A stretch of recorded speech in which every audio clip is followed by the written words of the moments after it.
Hello and welcome to Critically Drinking, where we strive to set a higher bar for conversation every single stream. Thank you for joining us. Now grab your drink, take your seat, and let us get ready for the show. Rashawn will be with you shortly to let you know what's on tap for the day.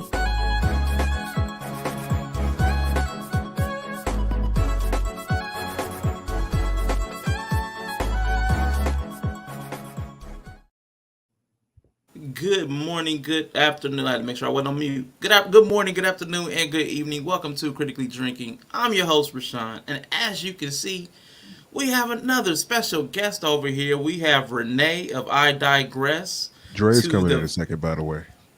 And that's Renee on the microphone, and the main man, Sebastian, in the middle. That is what we are here for, Sebastian. And Jeray will be here shortly, so everybody, man, appreciate y'all for being here. We got Greg Bryan in the building. We got Von Eric in the building. Good to see you again. Saw you over Bravo with Sheila. Where is this ninja? Yellow Pill Coffee in the building. Right here. I'm right here. I'm right here. Now, I'm going to tell you, it started storming here like less than 30 minutes ago. So I'm here now. But I may not be in a minute, because if the power blinks, I'm gone. Bigness is in the building. Hello. Bigness. Good to see you. Jit. So listen, I have a few different paths. I have the headline section, because I've been all over today. Emotionally, mentally, I've been everywhere today. So I have the content regarding the headline. I have some fun stuff. Fun for me. I'll put it like that. Fun for me. I've got some weird stuff. And then I've got some thoughtful stuff. So as my guest, and hello, Jeray, good to see you. Good to see you. Everybody, that's Jeray. So welcome back to the channel, Jeray, Renee. Appreciate y'all for coming back. So I'm going to leave it to you as guests where you all might like to start. What kind of energy are you in? Because again, my energy's been shifting all day. Weird stuff, thoughtful stuff, fun stuff, or the topic at hand. I like weird, but what kind of mood are you in? Weird is the most appealing of the list, but I like all of them.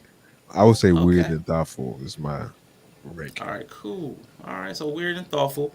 Let's go. Then we'll start with the weird, and then for the people that came, if people come in and are looking for the main content, if we get, we'll skip to the main, then come back to thoughtful. But I do have something I want to try with you guys. I just made some stuff up. I made up some games. We'll finish with that because that might go over like that movie at the AMC theaters. Apex in the building. Hello. So let me pull this up, because I found out I'm today years old when I found out that I was too old. That I was too old for the internet. I was too old for this world, and it's time for me to go. My first question while I'm pulling this up is there a sign to know that when you're too old, like when you've just timed out, like you've aged out? I feel that. There's a few. Oh my! But I feel it so often that I don't.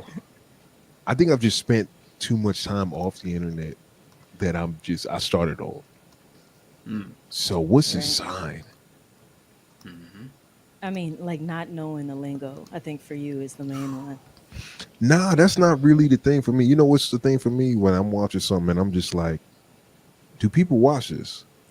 Like, why is this a thing? When I'm asking those kind of questions, I feel like, okay, I'm about 79 right now. Okay. I think for me, I gave this guy I work with, I gave him a ride. He's maybe like 20.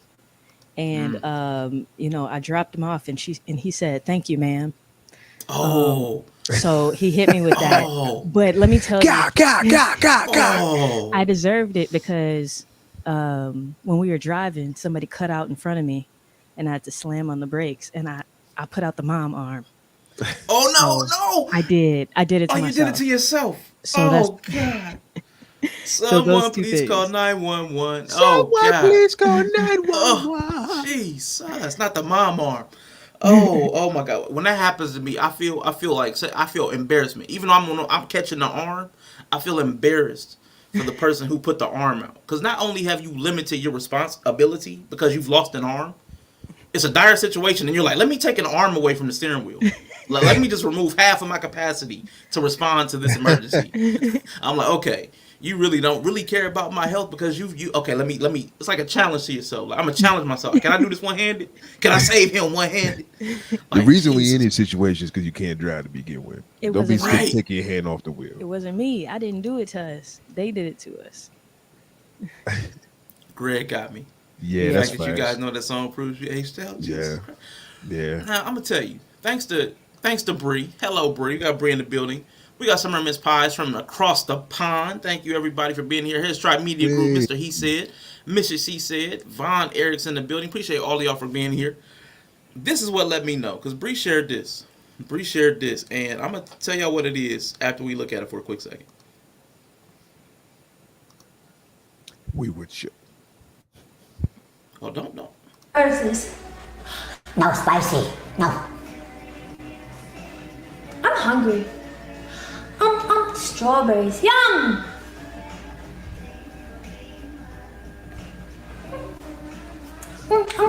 Ice cream. Yum!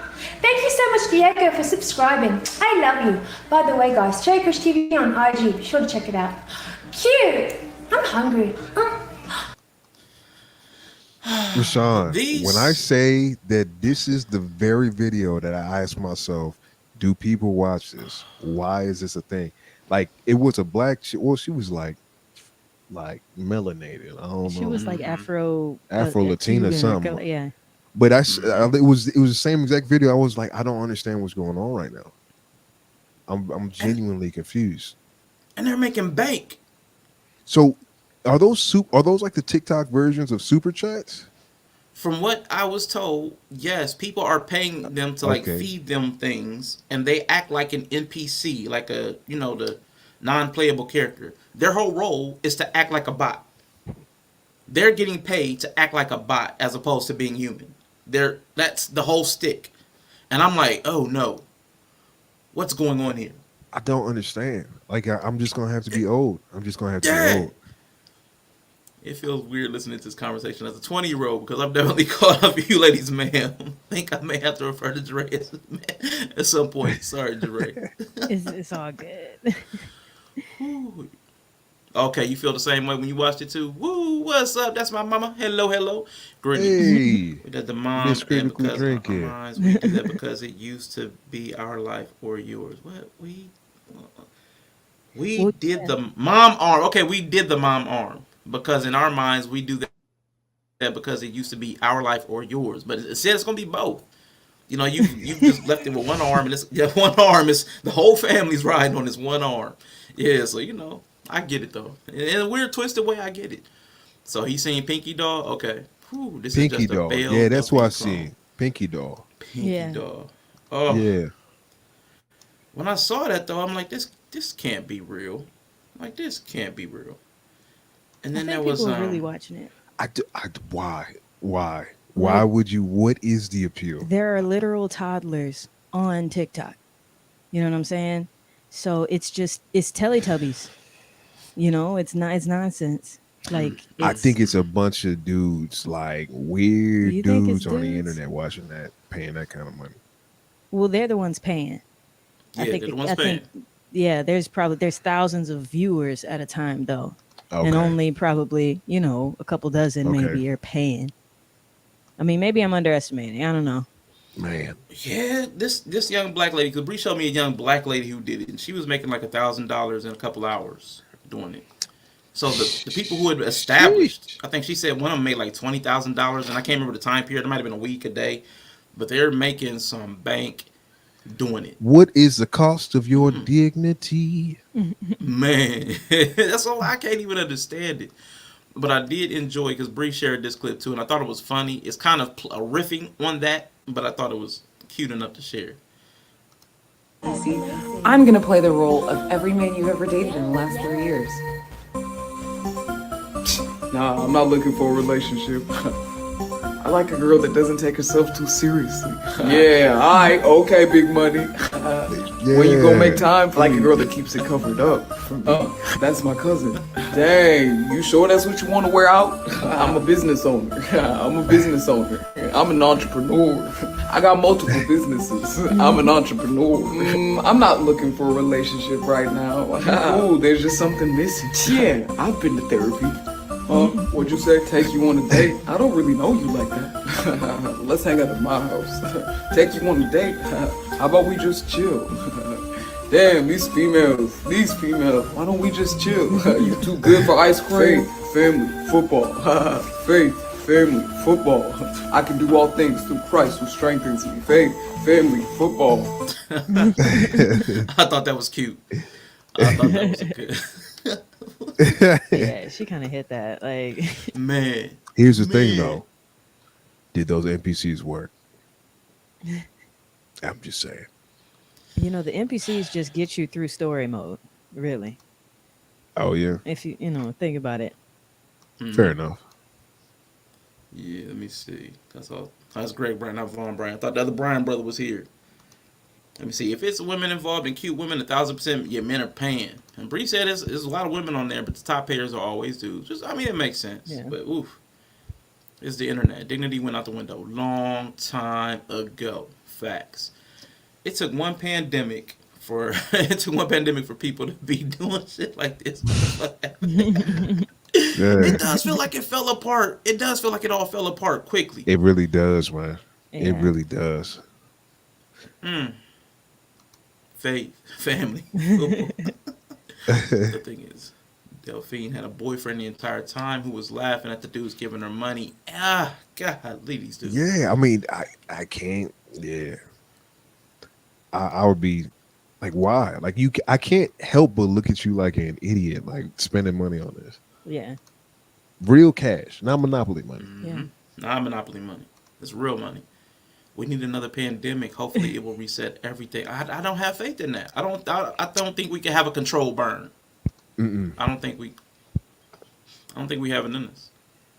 But while people are spending all of this time trying to become bots, I'm sure you've seen this. We've got the bots. The future of social media Becoming and censorship people. for a second. After your experiences with being banned from social media platforms, what do you think the future holds for free speech and expression online? It's a difficult question, Joe. I think that social media has become so ingrained in our lives that it's almost impossible to imagine a world without it. But at the same time, I believe that the power these tech companies have over our ability to express ourselves is a dangerous thing. There needs to be more transparency and accountability in the way these platforms operate. My hope is that we'll see new platforms emerge that prioritize free speech and individual expression without the heavy hand of censorship. Yeah, I couldn't agree more. It's a fine line between protecting people from hate speech and disinformation and allowing for open and honest discourse. Jamie, see if you can find that. Now, I mean, that sounds like a perfectly reasonable conversation, and that's between two. That's between a robot and a robot. Like those are bots having that conversation. Yeah. You know, Doing it. I'm glad it's almost scary. Well, we're still at the point where we could tell as robots. You know what I mean? Yeah. But have you heard about the scams that's been coming from this AI technology? Oh, Jesus, no. What did they do? So they're like leaving voice memos and voicemails on your people in your contact list. It's some kind of stories like, yo, I'm in jail, blah, blah, blah, but it's like your voice. And they're getting people to like send money to bail them out of jail. Oh, wow. Yeah. That's a good one. No. That's Yeah. creative. That is pretty creative. For sure. I'll be getting That is scammed. pretty creative. Zanik Anthony in the building. Appreciate you. Bigness on the topic of dumb things young men pay for. What are your thoughts on people spending money on AI girlfriends? Because that's another one they're doing. What do y'all think about that? Because that is so weird to me. That is so weird to me. Well, I mean, Renee's face. It's just... My gosh, man. I have no faith. I mean, what's the difference between that and a long distance relationship? Ooh. Yeah, I look the same way at that, you know. Like, especially the ones where you haven't met them yet in person. It's just like y'all been dating for a year. You're like, what are you doing? Yeah, buddy. You saw that movie, Her? Yeah, yeah, Yeah, well, classic you joint. know, with the, I mean, I figured it was on its way. There's so many lonely people. Like, you know, you see those articles about, oh, like I'm a professional hugger and snuggler. I snuggle with people for money or whatever. It's like this Ooh, was the next thing that was going to happen. I'm a Loneliness a private hell of a snuggler. drug. Yeah, I'm a snuggler. private snuggler. Oh man, I like it, man. But it's been that kind of thing. It's just the things that men are spending their money on at the same time as we see all these economic problems. That's what really gets me. It's like at the same time everybody's talking Right. about all the economic problems. We're just blowing money on virtual stuff, like Well, don't they? full blown. Well, don't You they said say don't like what? people we spend the most money on entertainment during like recessions and Yeah, depressions, something like that? yeah. Really? To soothe our anxieties and stuff. Dre is catfishing like 20 dudes right now. She don't even know. Okay, speaking of catfishing, I was wondering, like, why haven't y'all started? I almost said the wrong word. Not OnlyFans. Why haven't y'all started as like a Sebastian stream, like a like a pet channel? Like the pet channels are blowing up. It's just a lot of work to keep up with it. Like I barely have enough time to keep up with our channel. But I Gotcha. think I started an Instagram for him. I had like 100 followers in a day or something like that. Yeah, Like, the but pets blow up, man. I can't The keep up work, with it, the man. workload. Yeah. Yeah. That makes sense. I had this too. I wanted to show you guys because I don't go to Vegas. It's not my cup of tea. I don't like to travel. Period. But when I saw this, and y'all may have seen this already. Have y'all seen this thing? The Venetian orb with the That joint look like LEDs. an egg, like in a female body. So they built this right near a golf course. This hyper expensive LED display, and this is the kind of stuff they're doing. Is it spherical all the way around? Yes. Yeah. It's a That's a giant little LED creepy. type sphere. It's super creepy. It's giving Big That's Brother is watching. But could you imagine? I'm like, what are people doing? Like, this is what we're doing with our time and what we're doing with our money. Yeah. Like, this is it. Goodness This is gracious, where we've man. come. Eggs is like Man, what, $27 a dozen now? kid in the build. We Yo, It's- kid. Kid. One day you will not be able to tell the difference between flesh and blood versus synthetic flesh and oil. My Twilight Zone is coming to life. It feels like that. Yeah, for sure. Why are they displaying eyeballs? I don't know. I don't know.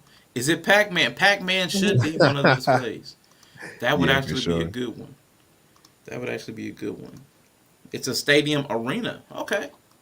With a giant LED dome. That's interesting. That's interesting. I did not know that part. So the dome's on the outside of the stadium. Is that what that is? I'm assuming they put that. Yeah. They've encased it inside that. I believe. I'm gonna have to look Goodness. that up.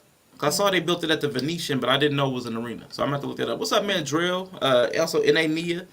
Appreciate all y'all coming through. My next question is something that y'all streamed about recently. A lot of people have talked about this. You know, your boy Fleece Johnson. Your boy Fleece Johnson got out. Y'all had the Booty conversation. warrior. Yeah, he loves some booty. He loves some booty. Still loves some Yeah. booty. He's married. But my question to you in the weird files are if you two were not married, if you two were not, could you have considered marrying a long-term convict? Could you have considered that? Could that have been on the Nah, menu? not 20 to for 30 me. years. Not for me. Locked down. Nah. Pelican Bay. Shoe program. Yeah, nah. I mean, I get it's not really. A I thing could for do me. it. You could 100%. do I it. could do it. But you can't be the internet meme, I like man butt guy, though. Like, that's the stipulation. Recent Neil in the building. Okay, you could have been spent 20, 30 years in prison, but you cannot have been known for being a booty bandit. That cannot be Well, you can't the have claim been a to booty fame. bandit at all, whether people know Oh, about okay. it, like whether you become a meme or not. Like, being a booty bandit, and like that's more of a thing I can deal with than the actual like being locked up part. I think Mm, it more depends on the type of person you are than anything. Like, a lot of things are forgivable. I think that's one okay, of them. that's And as respectable. long as you have redeemable qualities. But yeah, having redeemable qualities only goes so far when it comes to booty snatching. So Yeah, I ain't Jesus. I leave that kind of forgiving for the Lord. I So, like it. man, that's not me. I mean, Now just I was talking. am I down bad? Is that like all I got? Like, what are we talking about? I didn't put any parameters on it. It's just, I mean, could you even consider it? Is that even? I mean, I don't think most people had that conversation with themselves until they find out, like, man, I've been writing this person for 6 months. I don't even think most people had that conversation beforehand. I don't think most people like quantify or like codify their standards. I don't think most people even wait, hold start on, reasoning that stuff out. Wait, yeah, Let me, break yeah, that down okay. for Are me. you talking about they're in prison, like, and I'm marrying them while they're in prison, or Well, are you that saying like happens after too. they? But I'm talking about somebody who spent 20, 30 years. I didn't even specify whether they're out or not. I'm just saying they've Okay, been a long time. They're long term prison. They've 20, 30 years. Hard time. Off. They just okay. off. Now you could be they're still there. It could be they're out. In either case, the idea is they've been in prison for a really long time. Their world is oriented towards that environment. Like, Mm. could that even be something we could put on the table? Either way, they're free. They're free 5 years. They've been free 5 years. Could you? Here's my thing. Like, women don't get sentences as long as men. So for a woman to spend 20, Ooh, 30 in prison, what the hell did she do? that's a good And point. I've left women for far less. I don't see that. I don't see that. That's a good Even point. even murder is like what, 10, 15? No, but we've seen like women, Mm. get revenge on their attacker and stuff like that, and They they not go. getting no 30. They not getting There 30 was for that. oh girl got There like was one. 30. But People got put that's on. rare though. That's really Yeah, rare. it is That's rare. really rare. Like you got to give me the create, and it's gonna be worse because you're gonna give me the sob story, and it's gonna be less believable. I'm gonna be like, no, you took children out. That's exactly what I'm gonna think. Like Yep. something crazy. I mean, okay. I mean, Nah, some people just get hemmed up and in bad situations. Like I don't. that don't mean I gotta marry him. Well, I'm not saying you got to marry them. I'm just saying like there's a percentage of people that are locked up that don't deserve to be there. Either they didn't do That's it, true. or they were put in a corner or something. It was him or me, Mm. Your Honor, kind of situation. Like Yeah, that for me would be the outlier, and that's something to consider if it's an out. I just put that as an outlier, but it's always exceptions to every rule. But as a rule, nah, I don't think that's but they happening for serve me. their time though. My thing, Yeah. okay, I'll give you my That's answer. between them society. That once again, that ain't got nothing to do with Nothing to do me. with me. Here's my thing is like you can't be institutionalized. You know what I mean? Hmm. You No. can't come back being like, this is how we did it on the yard, and that's just your life Have from now Have on. you ever met an inmate? I mean, Oh So shoot. a guy somebody that did like crazy time, I mean, I they be mean, like that. not really, but it's like, okay, we have a full kitchen. Why are you still making like Frito pies in the under the iron, like kind of institutional? Like, I'm never gonna be anything institutionalized or like. No, Hmm. I don't think it looks like that a lot of times. I think it looks like I know for some guys, it's like you either adjust or you just end up going back. What's the guy's name? There's a video of him on 85 South with he was locked up The forever trucker and dude, yeah, and he's a trucker yeah, now like and he's doing well for himself. Like I is wouldn't. that the norm? Because we know the recidivism rate in America. Well, he's not asking would I go for the norm? I'm just saying these are the stipulations for me to be able to consider it. He's asking Okay, if I would consider it. So yeah, I would consider it under yeah, certain circumstance. Yeah. You would consider a yeah, I 20, would say 30 year that. bid. I Okay. would say that's probably the outlier, the outlier scenario. But just as a general rule of thumb, probably it's gonna be enough for me, dog. No, I get that. Once you said it, once you said that, yeah, you're right. A woman who did 20 to 30 years in prison, it had to be. Come on, It man. had to be like no, no, Unless she's no the way. female Julia Assange, like, come on, man. Mm-mm. No, You know what? man. Stuff happens to people. Like I'm just saying. Whew, Dre is so forgiving. That's so beautiful. That is so beautiful. It's so beautiful. Such a kind heart. Such a kind heart. I've left for far less, far less. So I just don't see myself doing it. I want to seem nice on the internet though, but I'm not gonna lie to y'all. So if she's the Yeah. perfect woman, if she's like Oof. me, for instance, and Shameless plug.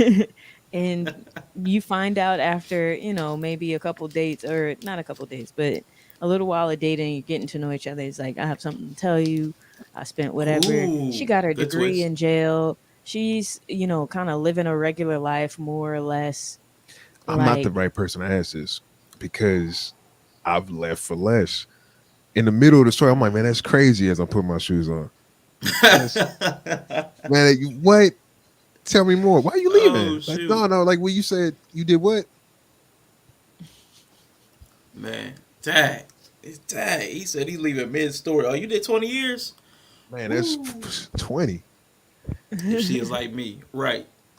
She's the perfect woman who that's just what I'm came from saying. doing 20 to 30 years. That is amazing. That's She's been You reformed. hear this? You hear this, It Rashawn? worked. it's It a miracle. worked. I love it. She's the perfect Rehabilitation. woman. The only Rehabilitation. problem is She Yeah. paid her debt to society and became a better person through that the process. here's my issue. I know how experiences affect women.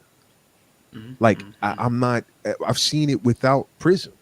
I've seen it in just regular life. Like I know everywhere I go, there's a woman who has been healing almost her entire life from trauma. I don't know when it's going to end. They're still healing, and that's on the in the free world. Like what? I'm like, come on, man, come on. She might have That's a done good Fed point. time, tax Ooh, evasion, or ooh. something. Club Like Fed. light work. Okay. Like, we got a Okay. garden. Man, that's 5 to 10. I'm sorry, Dre. That's 5 to 10.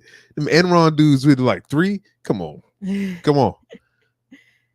And that's another problem though. If she did 20 to 30 and she's perfect for me, I think I might have a problem. Like if she's done 20 to 30, You gonna do but some she's self perfect reflection, for right? me, like yeah, You like gonna do some whoa, self reflection. man, I fell in love, and then she's just fresh off, just had the bag over her shoulder, and I'm like, oh man, this is the perfect one. This is like man, You gonna I get in might your have a car problem. like, I need therapy. Man, I have issues. If she did 30 and doesn't act crazy, that means she's hiding. Be afraid. A lot of women who've been in prison in their own mind for the last 20. Oh, no, you Come on didn't. now. A lot Come of on women who've now. been in prison in their own mind for the last 20 years. So dating is the same on the outside right now. Dang, Yella, don't be That's what going I'm hard like that. saying. People be traumatized over various things. You could be in the free world and be traumatized. That's true. You know what I That's mean? true. Yeah, that's why I avoid that like the bubonic plague. Man, that's tough. I'm So just then you would saying. include anyone who went through like a natural disaster or something. I mean, look, we can go through outliers all day. We can Well, go through that's not an outliers all day. outlier. Like, people, like, I know Yeah. someone that was at the Vegas incident, That's not a natural disaster. Mm. where that I'm just saying, like, something No. Okay, traumatizing, okay. like obviously traumatizing. Like, someone like that is off the menu because they have trauma that affects them. Everybody has trauma that I mean, affects them. first of all, it depends on how it manifests, but I'm talking about like as a general rule of thumb. I'm looking for red flags that are easy to avoid. As a general rule of thumb. Now, if something creeps up on me, that's another thing. But like, you mean to tell me somebody gives you a red flag in the beginning, and just like, let's just see. What are we talking about? All right. What are we talking about? What if the thing, all right, I know this is an outlier, so don't even say that first. But what if they were a prisoner of war or something? They were a journalist and is this making it Whoa. worse? Like, they didn't do You're Yeah, a making anything? it little worse, bit. Am Dre. I? If she Like, was a prisoner of war, she was definitely getting tossed around, and that's not her fault. God bless her. But why is I need that to clean that up? okay? What's her name? Sue Young? Not Sue. Not some. What's her You name? talking about the North Korean chick? Yeah, the North Korean lady that's pushing her book and is on everybody's podcast and stuff. Like, she seems really nice, you Okay. know. Okay. And just saying, she had to Oh my get tossed gosh. around, as you would call it, like by the people that bought her in Okay. China. You would take her off the list because of that? There's just too many women out here, Dre. I just don't understand this question. I'm just I saying, just people be special to people. not to me. Dre is looking for the redeemability. Dre is looking for that grain And of That's what I'm saying. redeemability. I Godspeed. I love it hope though. you find it. You know I'm what I'm trying to saying? qualify everybody. I believe in everybody. Yeah. Everybody has Oh somebody. wow. I believe in everybody. I just don't Go believe in it hard. for a relationship. You know what I'm saying? Like that's just all I'm saying. What Dre's if her got the golden trauma heart. manifests in like Dre, how many more of these we gonna? Man, she was about to Dre. go there. She was about to go crazy with that one. You should have let that one finish. It was about to go crazy. What if the trauma manifests in her being the most attentive partner? Who it was about to there be you something go. crazy. You No, already I'm know just it's about to saying be it's something like, crazy. you know, she got beat down in prison for not cleaning well enough. So now she cleans really well. You And just come in and her hands are bloody from going on the floor. It's like, come on, man. I just No, that's interesting. I like, but it lets me know because anybody. This is I Digress. Renee and Jure of I Digress, and Sebastian in the middle. The link to their channel is in the description man, or in don't the be name rude. or whatever it Don't is. be rude, Sebastian. But they had a conversation, and Jure talked about how she got scammed by this person about rent, and it was the most beautiful story. And now I see the principles in action. You just believe the best in everybody, even She after really they've does. scammed you. Even after She really they scammed does. you. Even after they scammed you. I'm just I have a level of that don't even sound right. Get out of my face. Like, just I'm not here. Like, I've been in situations that I found out how dangerous it was after the fact. You know why? Mm-hmm. Because I just felt something. I didn't even question it. I just left. Felt something off. I just left.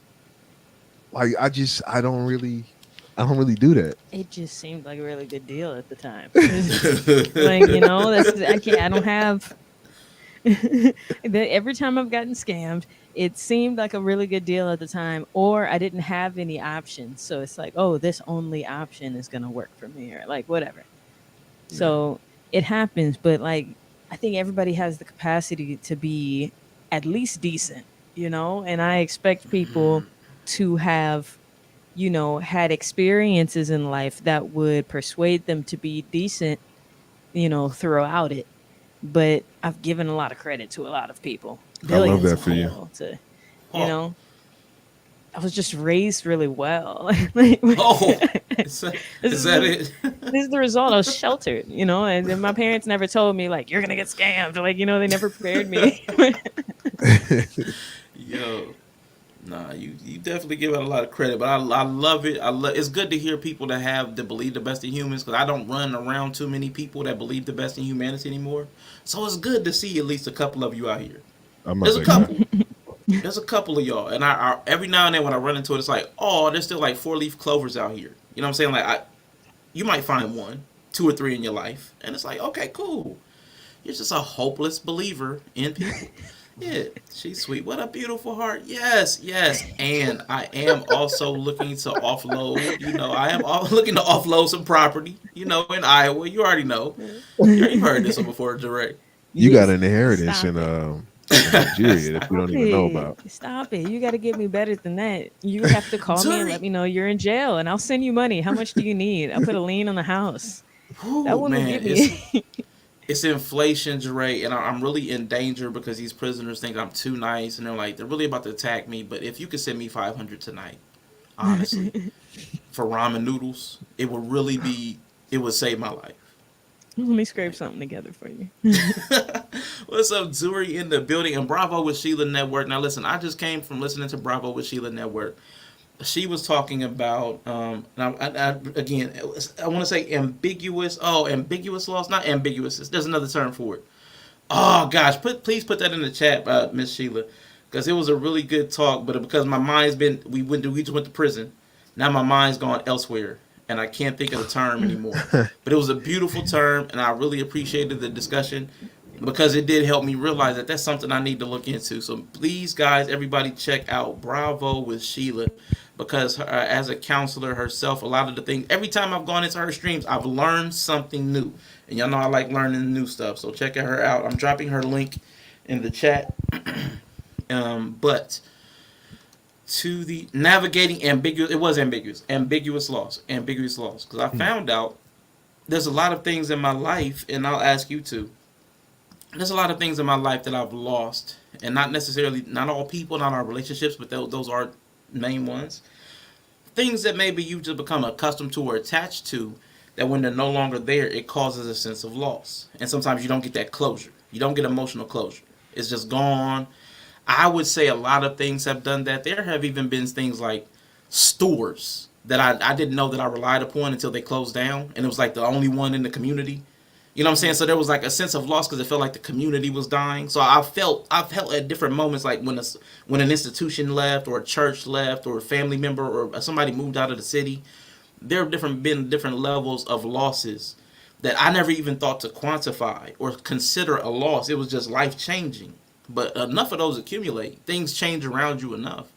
It can mount on you emotionally. And I hadn't even really considered that. I know I had my nephew, because he didn't die. My nephew's still in my life. But the transition from child to man, like that loss of his child version, that was a loss. Like it was legitimate for me. So I was like, there's a whole lot of ambiguous losses in life. And I was like, what are some things, like just thinking through. It doesn't have to be as heavy as like losing a person. It could just be like conceptually. What is something that you lost? Maybe you left a city and you felt like, man, you're homesick. And like, what is something that you feel like you've lost conceptually? Like, but it's like an ambiguous loss, a loss of closure. Somebody ghosted you, or like even a friendship that just died out. I mean, I feel that every time I have a nostalgic snack and it doesn't taste good. Yes. Like I tried a oatmeal pie recently. Ooh. Ruined my day. Ooh. So I think I kind of have that in a lot of different areas. Like I think I moved I was born in Louisiana. Both of my parents' entire families were in Louisiana. And for work, my dad had to move us all to Indiana, which was like 18-hour drive, something like that away. And this is the 90s. It's not like you can keep up with people like that. So, we left our entire everything there, which I'm already an only child. So there's that. But, we end up in Indiana. We don't have anyone. And like for that first couple months before my parents kind of started meeting people or before I got it, started school, in the fall, it was kind of like there was a tension I can kind of remember, like a not a sorrow, but I think that's the closest thing I can think of. Like I felt it, and I feel like my parents probably felt it too because they didn't know anything there. So I think that was kind of ambiguous, possibly. Or for me, it was. I didn't realize that I had that loss until adulthood. So because of moving around a lot, now I don't really feel like I have a hometown in a sense. Like I don't have anywhere specific to go back to because I didn't grow up in Louisiana, even though my family's there, so forth. So what do you think? Nah, that's definitely for real. I don't know if I can identify with ambiguous loss. Okay. Like, you ever feel an unexplained pit in your stomach?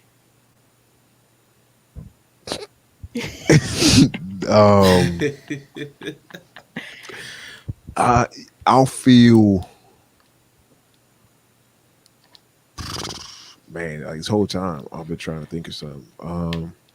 No, I think you might be extremely resilient. Like you may be very adaptable. Some people just their emotions accept change quickly, and they don't attach as firmly to things. You might be similar to that. I think that maybe because even like so I hate moving, but it's less about the place. It's more about I'm a hermit, so I don't like to. But once I'm in the new place. I forgot about the old place. Like I don't even. It's a place. It's a place. I just don't want to have to move from here to there. Yeah. But as far as the attachment to the thing, dang, I don't really. Man, as a musician, he was always on the road. He's always on. I went to like 3 different high schools in high school. Yep. I don't really have that. Yeah. Yeah, so you had to acclimate to change early on. So it just that makes sense. Nah, that makes perfect sense. It was just such an interesting conversation. There were so many things I didn't even think about. That feeling is like through my life, and I'm gonna make this kind of weird and kind of to the streaming world. There are even like streamers that just have disappeared. that I had like gotten accustomed to, but they just disappeared. And then you're Oh, wondering I like, just where thought are of they? one. I just thought of one. There was a podcast called "Do You Miss Me?" Oh, the did you? Well, Yeah, Did did You you Miss perfect Me name. podcast? Perfect Yo, name. it was one of the funniest podcasts, bad audio and all, and they just had a falling out. And there was a little moment where I was like, dang, I kind of miss. Yeah, Yeah. yeah. Yeah. Or Okay. even Yeah. Tim Dylan. Yeah, Ben, I miss it. Yeah. Yeah, maybe those are, Man. yeah, I could think about that. Yeah. I guess that would count. Yeah, cause it's funny because me and Yellow were just talking the other day. There's a lady from Twitch, Von Bon Bun Bun VB3, and she just disappeared. And we be like every now and then because her emote in Twitch, you have emotes specific to channels, and then Mhm. everybody that follows her still has this one emote that's in your list of emotes, and it's always there to remind you that she's not. You know what I'm saying? So it's like, Mm. hope she's okay. Hope she's okay. Every time you scroll by, like, Dang. dang, hope she's okay. It's like, oh man, it's Dang. crazy. Wow. But yeah, I think that was a trip. So thank you, Bravo, with Sheila, because I really thought that was a good talk, and I know I'm gonna have to talk to somebody about that because I'm like, man, it's a pervasive feeling in my life. So I'm definitely gonna have to talk to somebody about that. But where we left off at, and also I said their channel. I digress is in the link. I didn't drop it in here. That's what I didn't do. My bad. So for Renee and Jeray and Sebastian, check out their channel. And that should be popping up in the chat in just a moment. But where we go? We got the headline, the fun stuff. We were in the weird stuff. I wanted to ask you because I was talking with Inya. I was talking with Inya earlier today, and they are having a Manosphere conclave. Now, both of you have become somewhat acquainted with the Manosphere, right? What that Yeah. is. Mhm. So they're having a conclave. They're having a convention. They're having a con. And I haven't settled in this. How do you about that space? You know how the dynamics are with that. How do you feel about the Manosphere having conventions and hangouts and meetups? Does that land on you a weird way? Because it's not settled in my head, but I have a weird feeling about it. There's a very weird feeling in my head that I words think it's haven't attached to. I think it's probably more productive than some of the stuff that they do on the internet, because I do firmly believe in like brotherhood for man. Okay. Like there's something about like if you talk to like veterans, a lot of times they'll, as bad as war was, they'll be like, I miss war. I'm like, you miss all that stuff that happened? They'll be like, nah, I don't miss that. I miss the brotherhood that we had there. So there's something about that that's special. That being said, I'm probably being pretty gracious by assuming that that's what the thing's about. I don't know. What do you do at a Yeah. Manosphere convention? I don't even know. I mean, it's giving He-Man Woman Hater Club. Like it like okay. So I think, and then this might be a hot take. We don't have to go all the way into it, but Black Pride is cool, whatever. You could do that. White Pride or whatever, like if you want to have a White Pride club or whatever, it in and of itself is probably fine, but most likely it's going to be a bunch of skinheads there. The skinheads is the problem. Being happy with whoever you were born being is a different thing. So it's like, yeah, red pill itself isn't necessarily a bad thing, but a red pill convention is going to be probably full of a bunch of catastrophic people. I mean, I see your point. But have you Just ever because of seen? what it is. I mean, but Just that, because of the but isn't people that that ingest that. isn't that kind of everything? Have you ever seen some of these rallies and protests of any group, feminist, anything? I Like mean, that's a it good point too. Yeah. gets pretty ugly pretty fast. Like, so I don't Pack know. mentality. I just think, yeah, I think when you got a group of people, the mob is pretty easy to go south. As far as like who amongst in the you and the mob is crazy. Oh man, that's hard to predict. That's really hard to Yeah. say. I mean, there's going to be some crazies. Let me not, but I don't know. That's an interesting one. Yeah. I would need to Now, know what too, they're doing. this Yeah. particular one. they actually have breakout sessions listed, and most of them seem very like Okay, business give me. style. Okay, I mean, this one seems okay, legit. It's run okay. by some established names like O'Shea Du Jackson and Obsidian. So there's some names attached to it to have stuff to lose, and I mean Got you. this one feels Got you. reasonable, Okay. but It I'm sounded still falling in like, line with Dre. yeah, it sounds like a I hate women fire fest. You know what I Yeah, mean? I think. Yeah, I love it I to think it's be gonna sound like brotherhood, that to women. I think it's gonna but sound I like that love to for it to women. be brotherhood. But I'd it's love like, for that to be it. but think about it. Like, if you ever go into a locker room, how can you think anything but that if you listen to the conversation that's happening in the locker room? You know what I I mean? mean, It's yeah. like, No, I get that. And I'm not removing like women from it. This isn't like it necessarily even an indictment on the actual red pill movement, if you can call it a movement. It's just like if there was a girl power um rally or a convention or something, like I would imagine that there would be a fair share of good things happening there because there are good people that care about that cause. But there would also be some things that I would personally frown upon happening there because there are bad people that support that cause as well. mm, You see what I'm saying? Like it's less about the cause, it's just more about like what's the spread of the people that follow that thing. And there would probably be a lot of problematic like feminists like or just extremists that would be part of that, convention. You know what I'm saying? Maybe.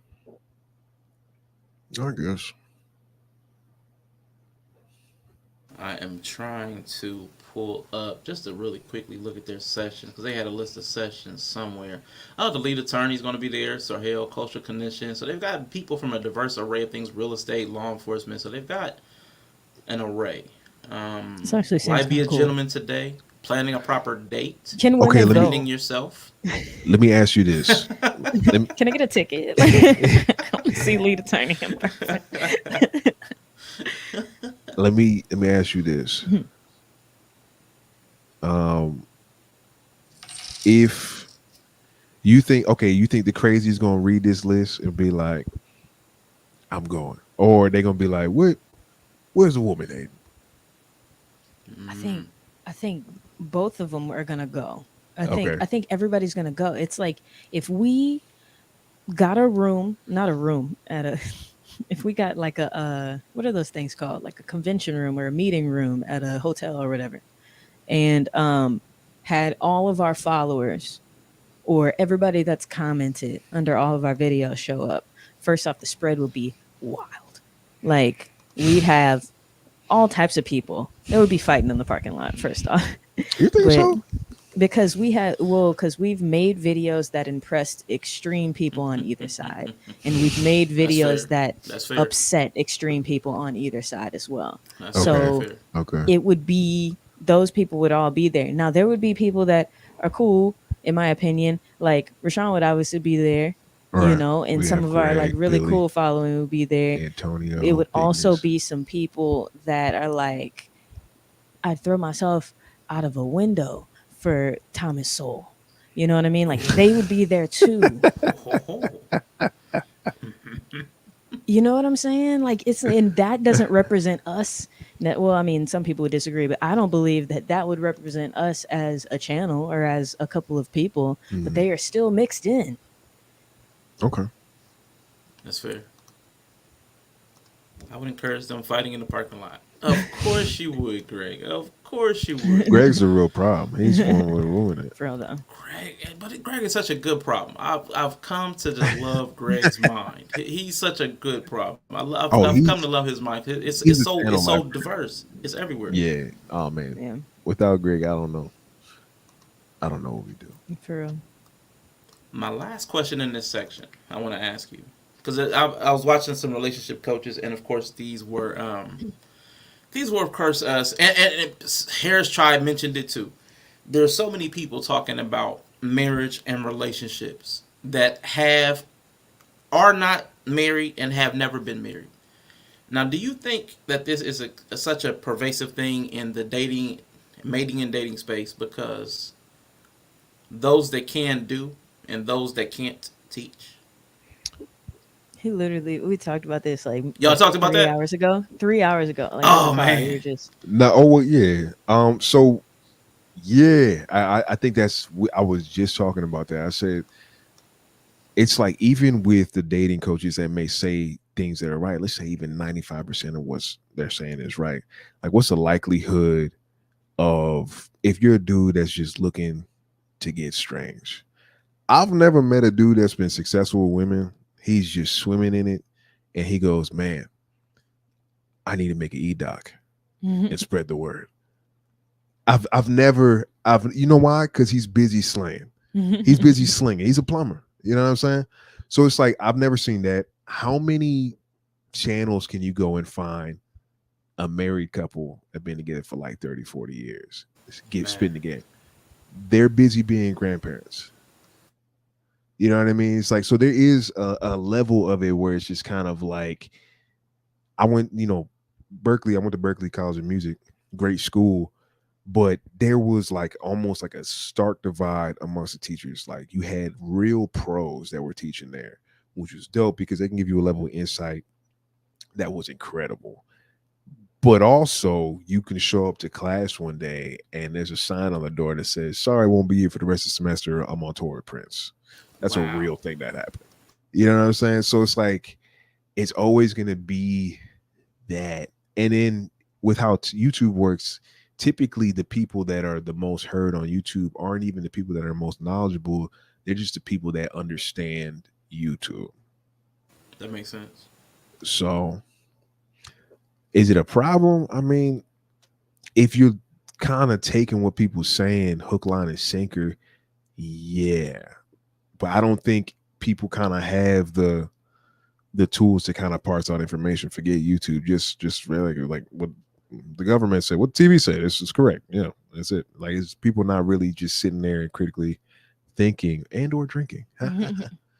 But yeah, I think that's kind of what it is. That's cool that y'all were just talking about that. I was like, dang, did I miss an episode where they talked about that? I was like, oh shit. No, we were in the car. I was like, dang, they're gonna think I'm just stealing all their content. But shout out to Harris Tribe Media Group. Thank you for the Cash App. I definitely appreciate the love and support from you and your channel, man. I love listening to Brother Harris, Mr. Harris, Mrs. Harris, Mr. He said, Mrs. She said. Love their content. I love their style. It's very provocative, but it's also thoughtful and educational. I've learned quite a bit over there, and they start you on rabbit holes. So I definitely. Thank you, and I'm trying to tell you, I've been trying. Sebastian is the star of the stream. Yes, yes. Quantum is in the building. Now, at this point, what I want to do, I want to play a game with both of you independently. I'm going to play a game with Renee. I'm going to play a game with Jeray. So, give me a second to get this set up and read this comment. If you want to learn how to get girls, make friends with a girl. Ask her how to get women. Then do the opposite of everything she said. Oh! Excuse me. Oh, shoot. I wasn't expecting the twist. I wasn't expecting the twist at the end. That was a good one. That was a good one. So, for this, first I want to ask you a series. I forgot. I'm going to set the game up. I'm going to ask you some questions. I've asked a couple of these questions on the channel before. This first one I got from another streaming person, Nisho Gunn on Twitch. But I need you to pick a superpower, right? But this superpower is going to have a catch. Your partner is going to choose the caveat under which, like the conditions under which you can use your superpower. So, as a practice round, I'll go first. My superpower will be I can teleport. Now, you two just pick a condition. The only condition in which I can use my teleportation. You had to have been there before you could teleport. Okay, that's a good one. Now listen, we're a little bit more petty here. So when Bree chose teleportation, we decided that her rule was that she can only teleport into a porta potty that was occupied. So her name is Porta Patty. So I'll take that one. I can only teleport to a place that I've been before. Cool. So I see what time we on. All right. Yeah. My superpower. Invisibility. Okay. Now, Dre, you get to choose the condition under which he gets to turn invisible. You can. Oh, this is hard. You can only turn invisible when, like, if you're completely nude, I guess, and you Okay. have to have been nude for at least 5 minutes. I ain't Wow. got no problems. I ain't got no problems with that. I ain't got no problems with Okay. So you got to strip and be at least nude 5 minutes before you can just fade into nudeness. Yeah, it Now, I has to chose charge up. invisibility. And unfortunately, my condition was that my body odor then kicks up. So, although I become invisible, everybody can smell me. You smell And I that? can't remember. I think Is that you? what did they call me? Dutch oven. That was my my name. Dutch oven. Dutch oven. That's amazing. Yeah, Oh, yeah. wow. So that was ours. So okay, see, new for 5 minutes for So you gotta be somewhere naked for 5 minutes before you can go invisible. So Jere, I go in the Go- bathroom. Oh, you'd be like the perfect ghoster, like Tinder ghoster. Oh my gosh. ooh, She'd be I'm like, going to the yeah, so I was bathroom. just wondering where this is going.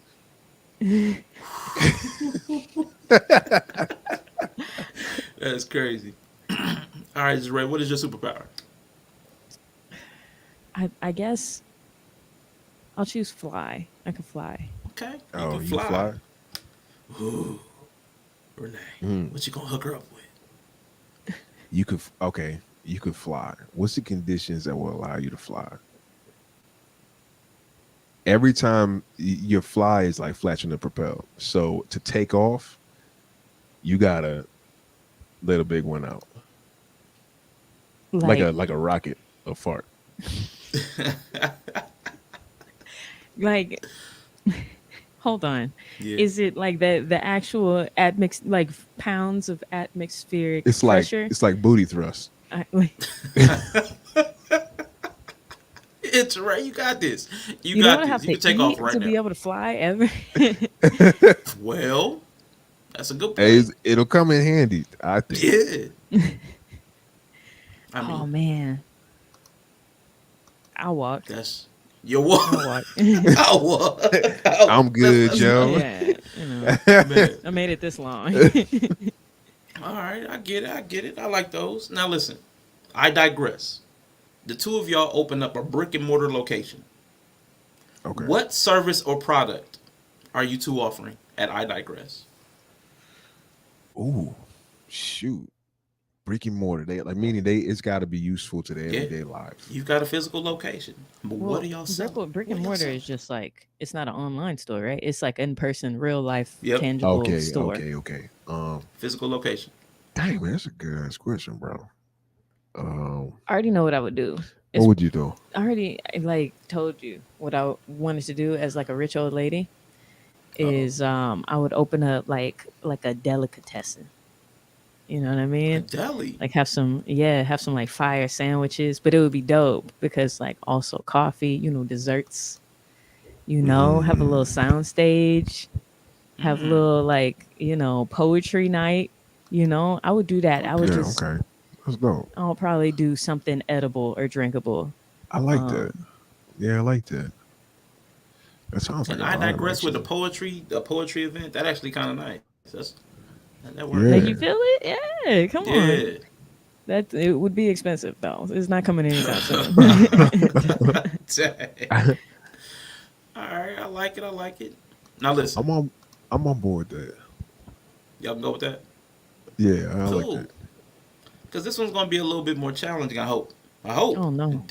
Delicatessen. A supernatural apocalypse is going on. Supernatural. Okay. One of you is about to die.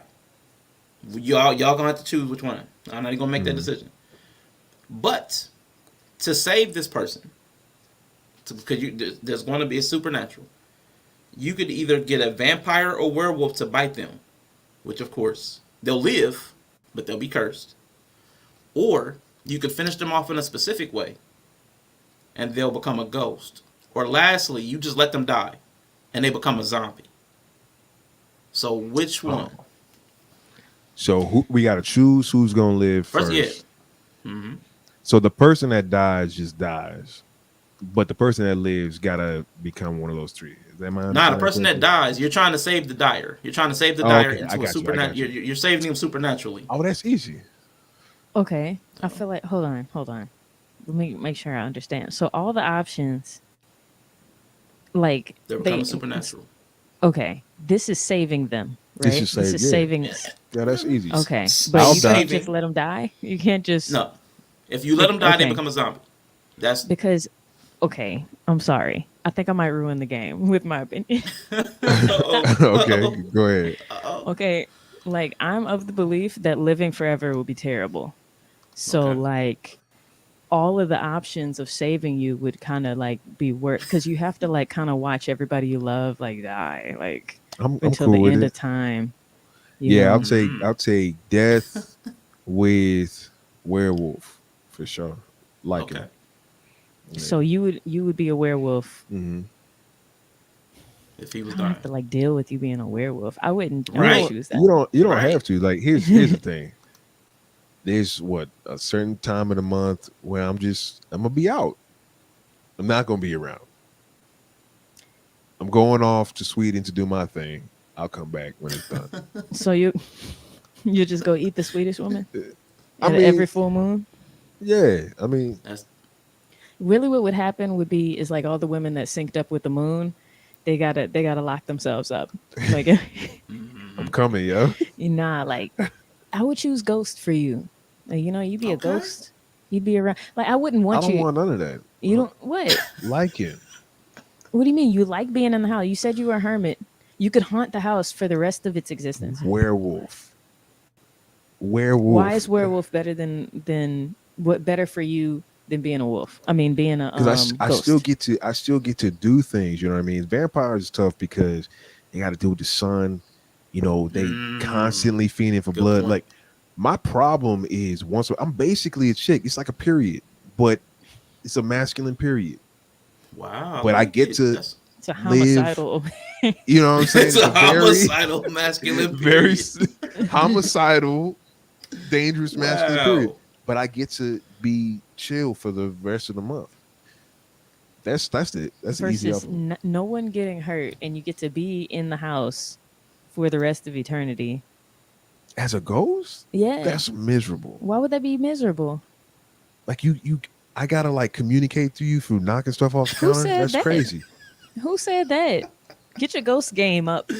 Oh, That man, doesn't. you gotta get What your power about that level up. sounds appealing? Please explain to me what You that get to sounds. be in the house. You get to play your instruments. And I stuff. can't play nothing. I'm Casper. Why I not? can't They hold can anything. make bumps in the night. They could punch a wall. Why can't they play a But chord? all this stuff is intermittent. Oh, Have you shoot. ever noticed? It's like it's like a rustle here. They can't really grasp onto something for a long period of time for whatever What do you reason. mean? They could pick up a lamp and throw it at you.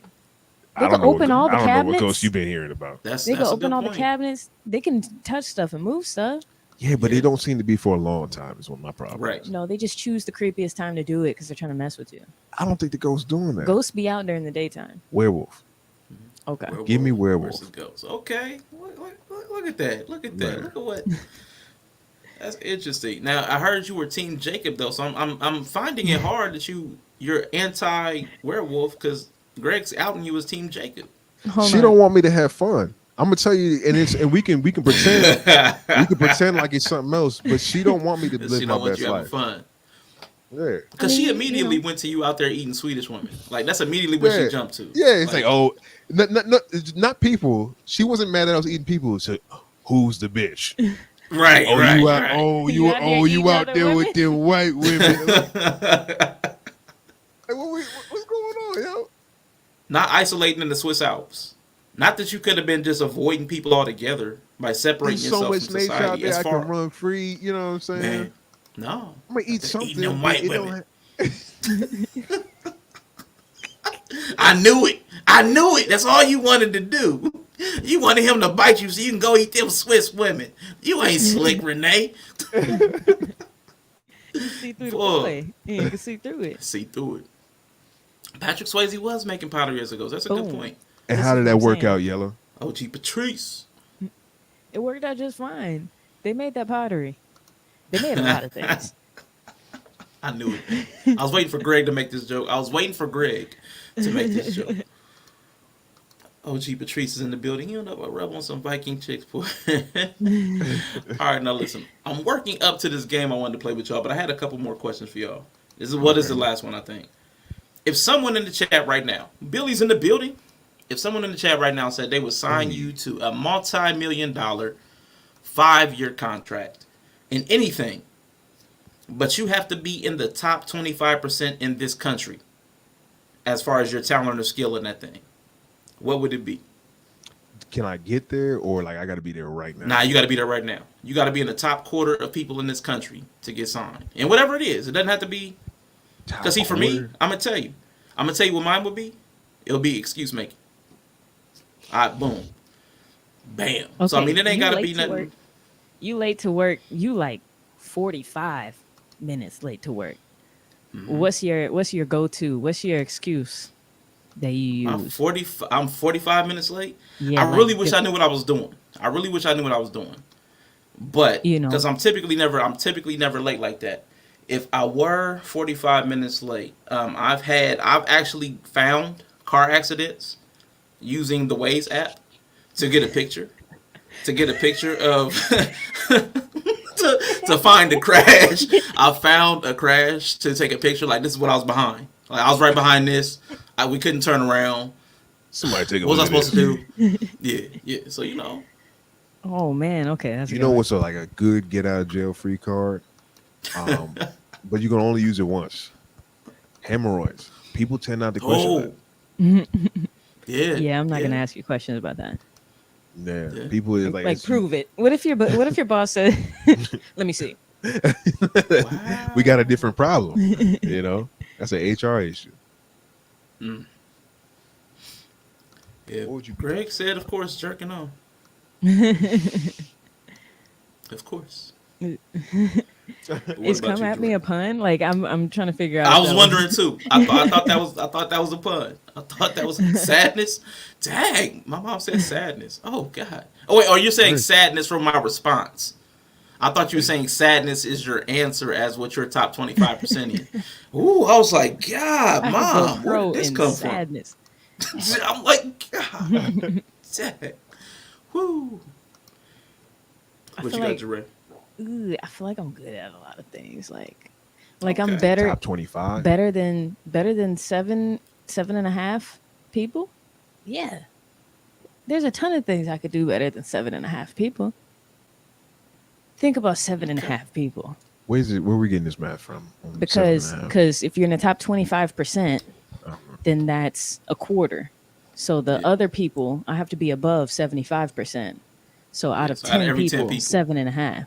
I have to be top 3 people in public speaking.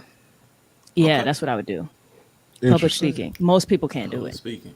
Interesting. I think it's just probably a cheat. Probably playing the bass. Okay. Yeah. See, like there's. But it's a thing. You actually have a real skill. Like where I got to make up something random because out of my deficiency, I gotta be excuse man. So. Now, if we're choosing out of people that claim to be public speakers, like if you have to be top 3 out of all bass players, it gets weird. That's a different thing. No, yeah. No, it gets weird. It gets weird then. Yeah, I get y'all. So this is what I want to do. So the name of your channel, Renee, is I Digress.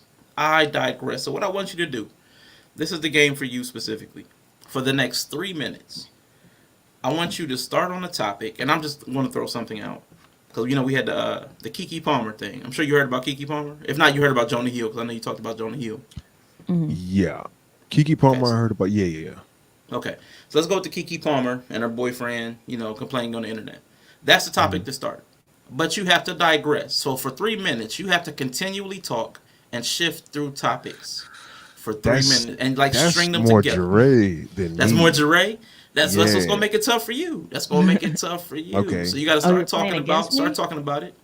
No, you got a different game altogether. I've got a different game just for you. Okay. Yeah. It's gonna be similar, but it's gonna be different.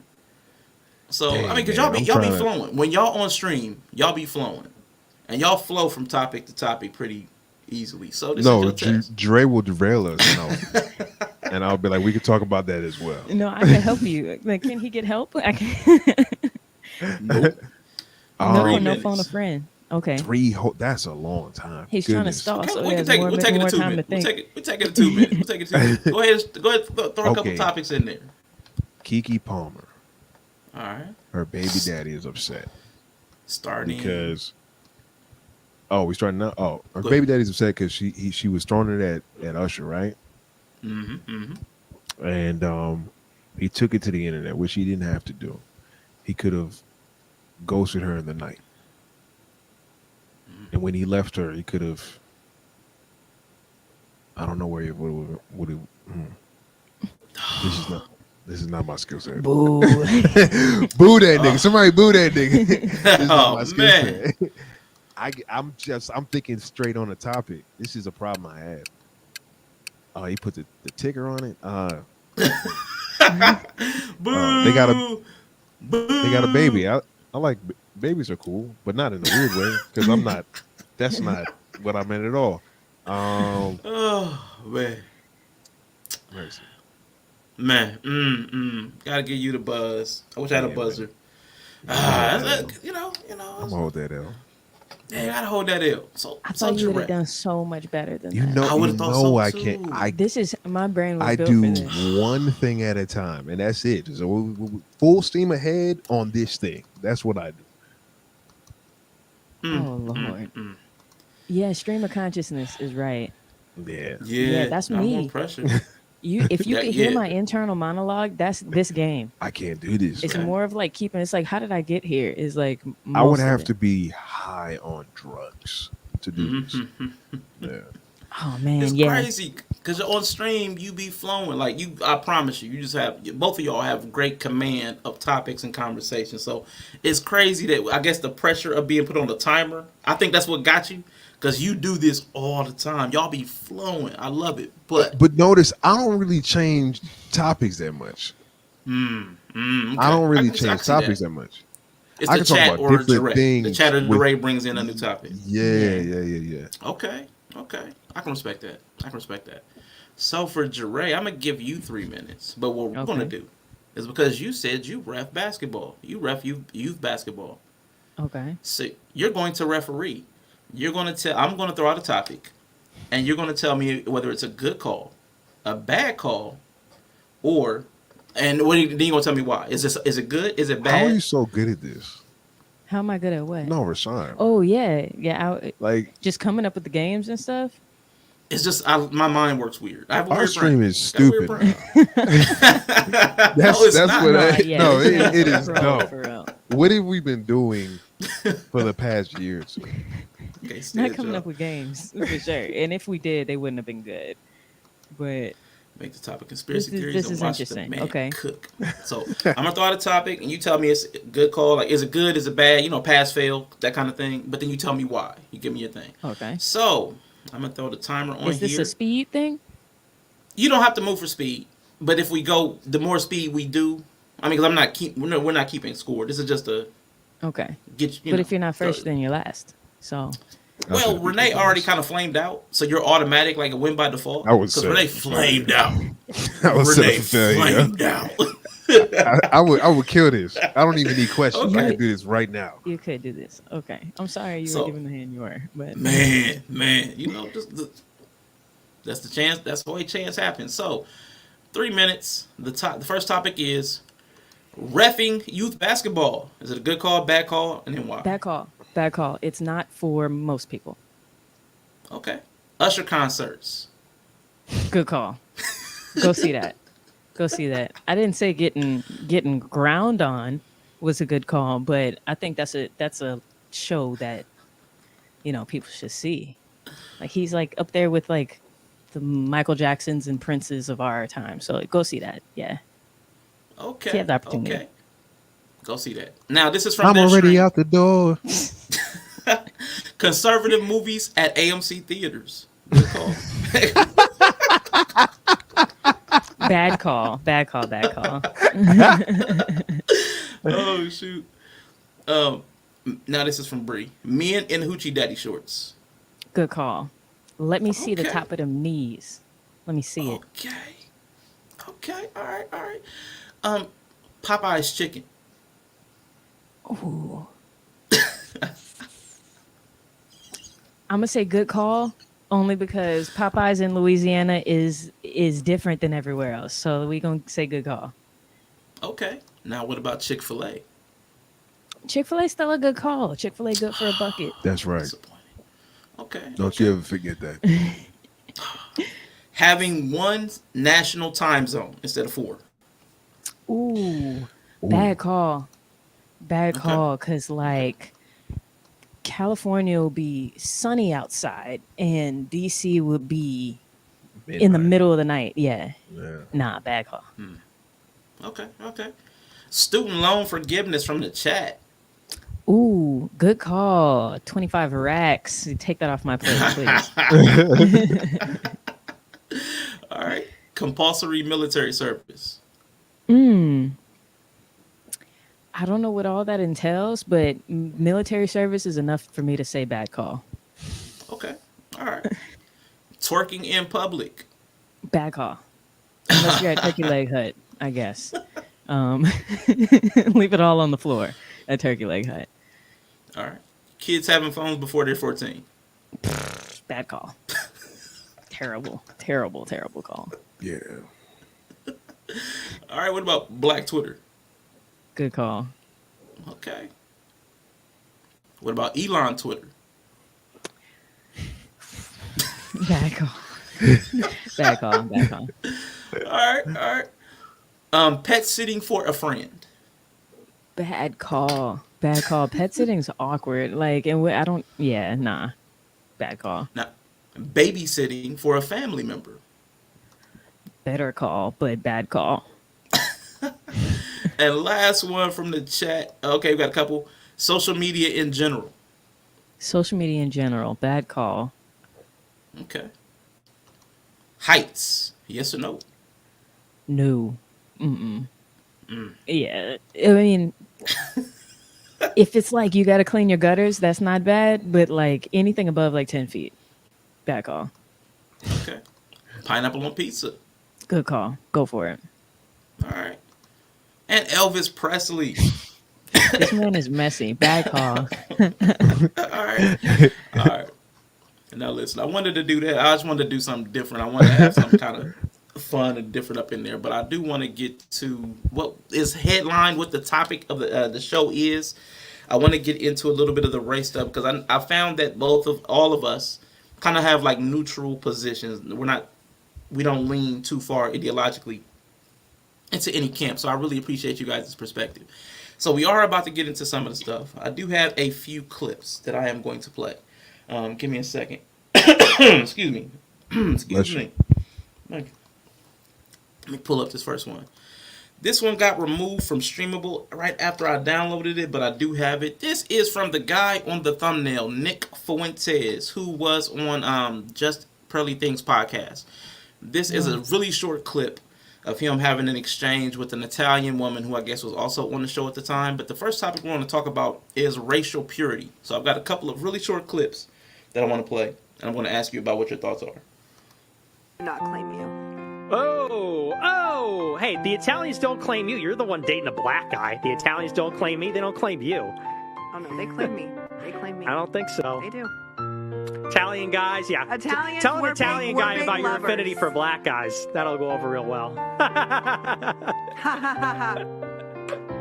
Good one, Nick. Maybe some Braciole. There's some Italian No, for but you. I will make my black boyfriend some of that. Ugh, wow. You don't know any better. You don't know any better. That's the first clip. Let me pull up the second one. But you guys have any thoughts on that one specifically? Is he lying though? Like, I thought that was a pretty well understood thing. Like, they got all manner. Like, what's the Italian word for eggplant? That's what they used to call us back. Yeah. In all the mobster movies, it's like, I mean, I don't know. With stuff like this, is like, are we mad that he's saying it, or that it's a thing? Like, No, it's the way he said black. Black. You know, that's different than black. I mean, I don't really tone police all that much, but it's just like, that's a thing though. Like, that's already a thing. Like I don't. It would be one thing if he said something we had never heard, but I'm like, Yeah, people already be like that. Yeah, it's yeah. like It's a no. It's a no, but I'm just curious. We're going to talk about the actual concept itself in a quick second, but I wanted to bring up another speaker who said something very similar.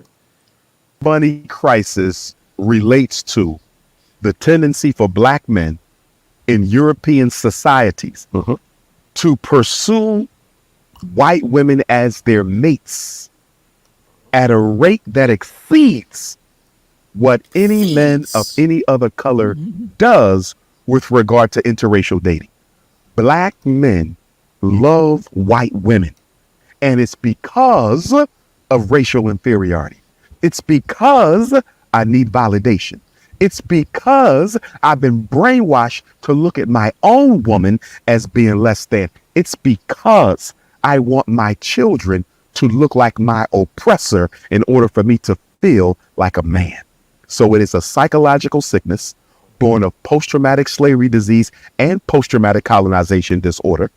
And it is destroying and eroding the foundation of the traditional black family all across the world. So does it mean that you're still against anti-racial marriage? Absolutely. I do not support it. I'm not against the white woman or the red woman or the brown woman or the yellow woman. Human being, I will respect you. But the family is the most essential institution of the black community. You lose that, you lose everything. In America, only 1 out of every 4 black women will get married. It's not much better in the UK or Paris or Canada or South Africa, you see. So if I want to save black people, I got to save the black family.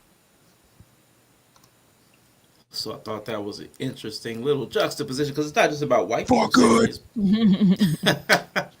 Yes, I thought it was an interesting thing that I know Nick Fuentes got a lot of heat for saying the same thing that Umar says a lot, and a lot of black people don't really push back on that, like for the same reason. They're not talking about the racial purity aspect of it in a negative way, even though everybody was hot about Nick Fuentes. So I'm just curious, what are your thoughts about like preserving the bloodline? Like, how do you feel about that as a concept, as a thing? As opposed to necessarily what they mean by it, because I don't think any of us really care what Umar or Nick Fuentes feel, but about the concept itself. How does it land on you guys when you hear it and people talk about it? I feel like, well, let me say this. I think that it's just a uniquely American thing. I think when you go to other countries, people care more about heritage and culture than they do like race in the same way we do. That being said, I think it's only natural that people tend to want to sleep with people that look like them. I think that's probably the most natural thing. But if you're talking about a dude, like since the beginning of time, men have been picking up women from all over the world. Pillaging. So if you're trying to convince me that it's like that's not something that men already want, it's like I don't know about that. But as far as like whether it's good or bad, it's like I don't know. I think that for the most part, you can expect that most people are going to want to sleep with people that look like them. They're going to want to reproduce with people that look like them. For the people that don't do that, man, I grew up with a lot of I knew a few Childish Gambinos. And that's a black dude who, before the fame, he was just corny. I was taking over his role. Like before the fame, he was just corny. You know what I'm saying? Like you can look at Childish Gambino and you know he was getting curved on a regular basis. There is a certain point where dude's gonna be like, well, I'm gonna just go where I can win. Mm-hmm. Like, is that the same thing as Dr. Umar was describing? No. I also know dudes, it's like, I just love snow bunnies. That's really weird to me. It's just like that. Only snow bunnies, nothing. It's odd. You know what I mean? Especially considering that we have a natural proclivity to be with people that look like us. So, I mean, I don't know. If you want to keep the race line pure, like, do your thing, Yeah. I'm pro keep the. I'm always like on the extreme. It's like I'm team keep the grandbabies black. You know what I mean? Like Okay. that's my that you know I'm not gonna go and march for it necessarily. I don't care that deeply about what other people do, but at the end of the day, people say in the future everybody's gonna be mixed. It's like I would like a future that has black kids in it. You know, I mean, they still gonna be black. Just how the blood work. I mean, but having a bunch of everybody's a Steph Curry, everybody's Everybody's not gonna beige, be Steph Curry for long. and then what? Like the darkest of them are gonna get together, and then eventually, like genetics will split themselves off. Nah, it's just like you'll see if you keep mingling with enough black, things just tend to get darker. Like you'll have, I mean, let me say this. I think people kind of underestimate the genetic diversity that exists in Africa as it is. Like you can find high yellow to blacker than black, purple in that same continent. But they're all still and it's black. natural, right? But they're all still black, right? So there is a certain point where even with mixed people, it's like they either look white passing or black passing. And you can have the same pair of parents and they will produce, different. So even all the mixed people, like they're still gonna separate by tone, by skin tone. So the black people of the mixed people will be the black people, or did I misunderstand? If we're dealing with like the American rules, that's already what happens. Yeah, you know what I mean? colorism. It's like you like I put it to you like this: Barack Obama is black and Andrew Tate is white. As far as the internet is concerned, Mm-hmm. but they both mixed. Right. Why do we see them completely opposite? I get you, but I'm just saying, like if I got to pick what my kid looked like, I would have a brown baby, with little black knees and toes. Like that's how I envision. You know what I mean? Little black knees. That's very specific. Yeah. Wasn't it though? But like, I'm a woman. I think about what my kid could look like, from time to time. Black Like knees and toes. I wouldn't I wouldn't mind having a Blasian baby to an extent, but like I just wouldn't want I think it's just white people now that I'm thinking about it. I think it's just, I know with my genetics, that baby's gonna come up with the biggest nose and biggest lips. It's unavoidable. even Light if it's skin, with a white woman. can't trump my genetic. Have you seen my dad? I mean, yeah, but Like we copy. yeah, but it's still like your mom was the black canvas for you to look just like your dad. But if you have a white woman with European nose that could be as But it's strong not as gonna your be. ethnic Here's nose. what's most likely gonna happen. It's gonna be a light skin with these facial features. So the kid might look crazy. Kid might look crazy. I'm not gonna, Okay. Fair That's enough. interesting. Hey, I get what both of y'all are saying. It's strange to hear that y'all have such a different approach to it. I've always found it a little weird it felt weird to me to want a specific color. Like that feels foreign to me. That concept feels foreign to me. Unless it's the color that you have, like I can understand that because that's just what most human beings do. You know what I mean? But when it's like you want a specific color outside of what you already have, it just seems weird. That gets weird. That gets weirder. But I guess in my family, and I'm gonna tell you, this might be personal to me. Me and my two sisters all have 3 different skin tones, so I have no expectation of sameness because everybody. And if you have my nephew, who was my youngest daughter's son, that's 4 different skin tones, and if I add my mom, that's 5 different skin tones. So in my immediate family, when we spent time together, there were 5 faces. There were 5 looks as far as skin tone and shade. So that might shape my perspective on Y'all why like I the, never thought. ethnic Crayola box. Yeah. Because my mom is chocolate, and then my nephew is what most people call like high yellow beige. You know what I'm saying? So we go from everywhere in between. Y'all just ran out of toner slowly.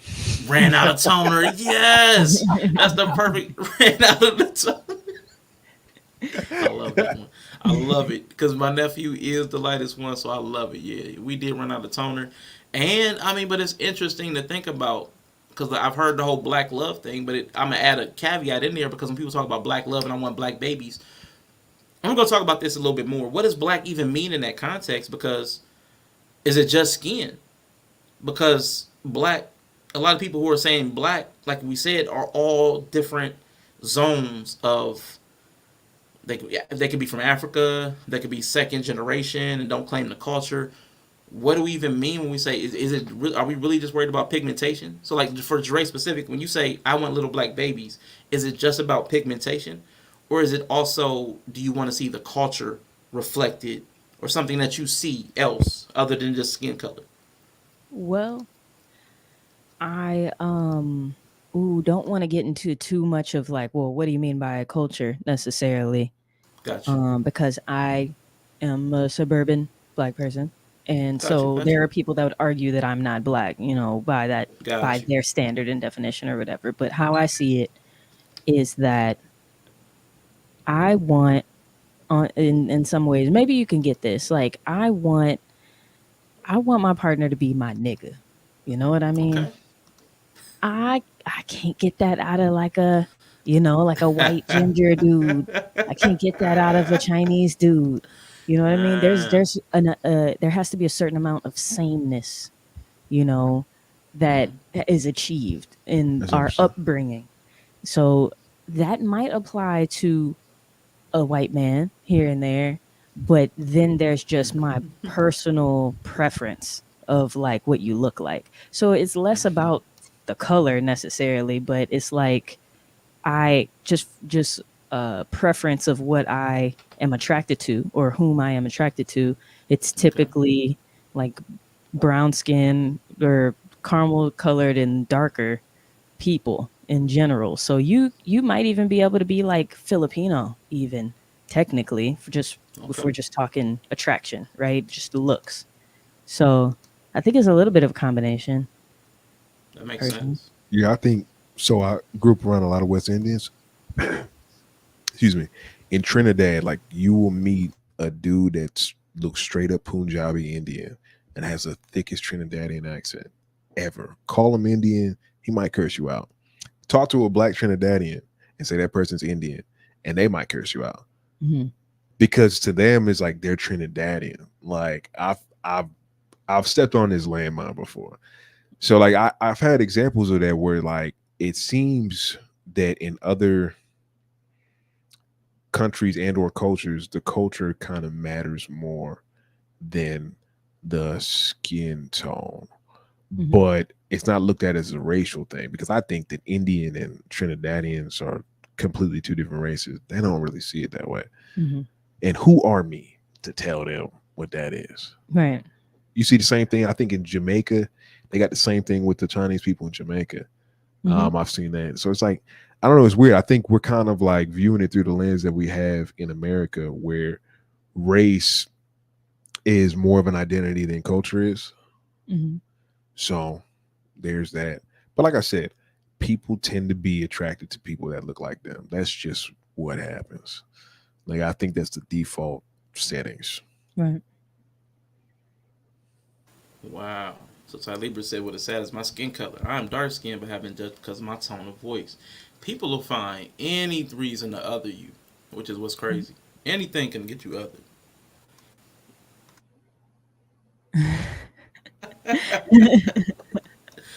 Oh man, great. It's going crazy in the chat. I love it. He said something about Dre.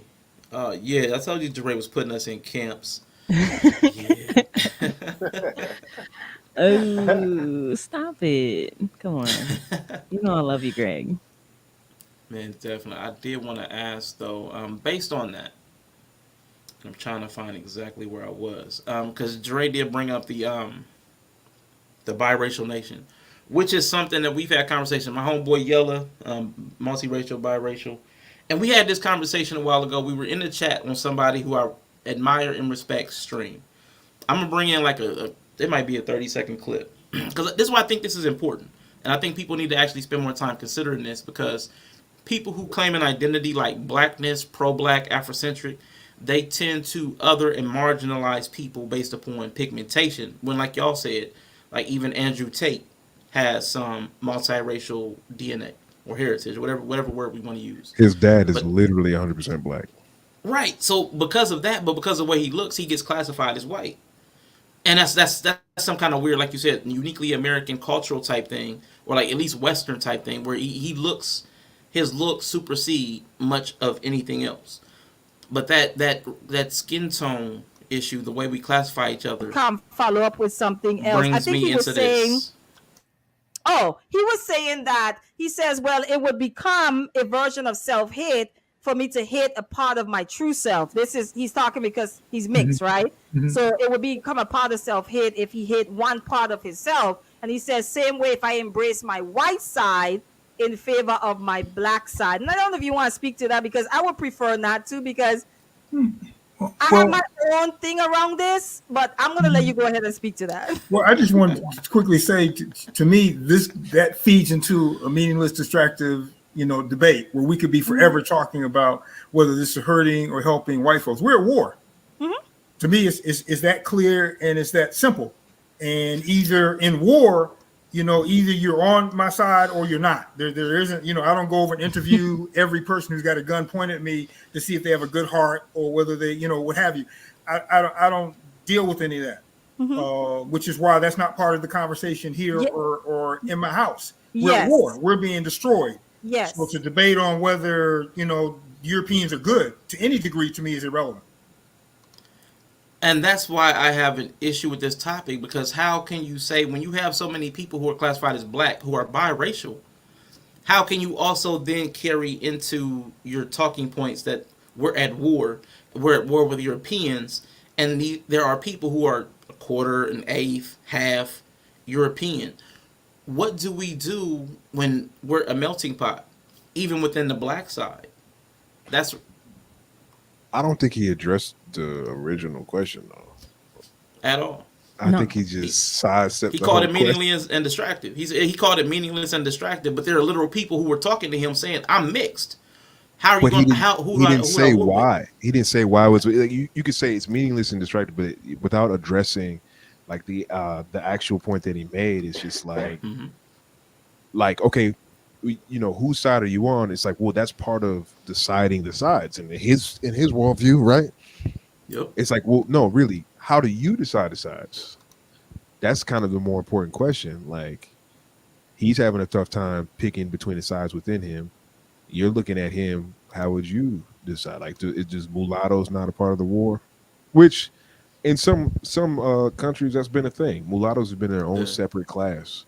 The same in Haiti, it was like they are their own class of people. I mean, there's a lot of colonialism that's involved in that, but I don't know. I think I would have been interested in knowing his thoughts on the actual question. If I had to guess, though, I would think that he would like subscribe the one drop rule. It's like, if you're mixed, you're black, which I feel like if you're mixed, you're black. But I'm not saying shove down your mom's side's roots or whatever. Like, but I think it just ended up being that way. I can only speak to here in the States. Like, I think you kind of, if you're half and half, you are usually more accepted by your black side than your white side. That's just what I've gathered from most of the mixed case? people.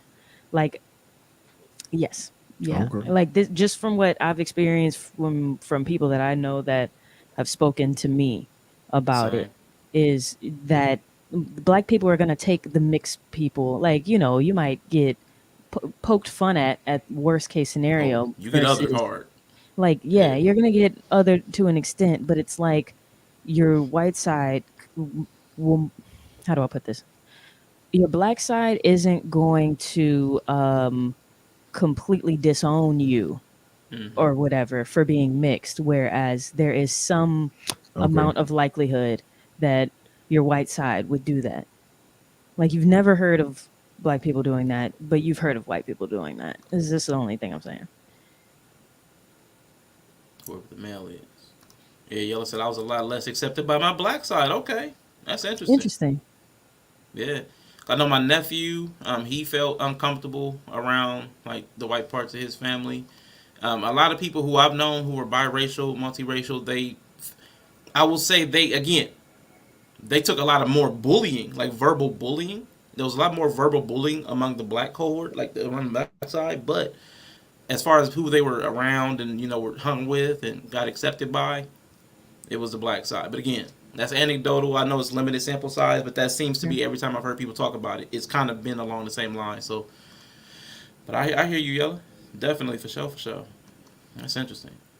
Yeah, so I think it needs to be talked about because when they talk about racial purity, we're already like hybridized. We're already multiracial. We're already like even amongst us on stage, we have 3 different skin tones. There's already like there's no perfect African genetic that's persistent in America. So when we're talking about black and the black American, there's what are we looking for?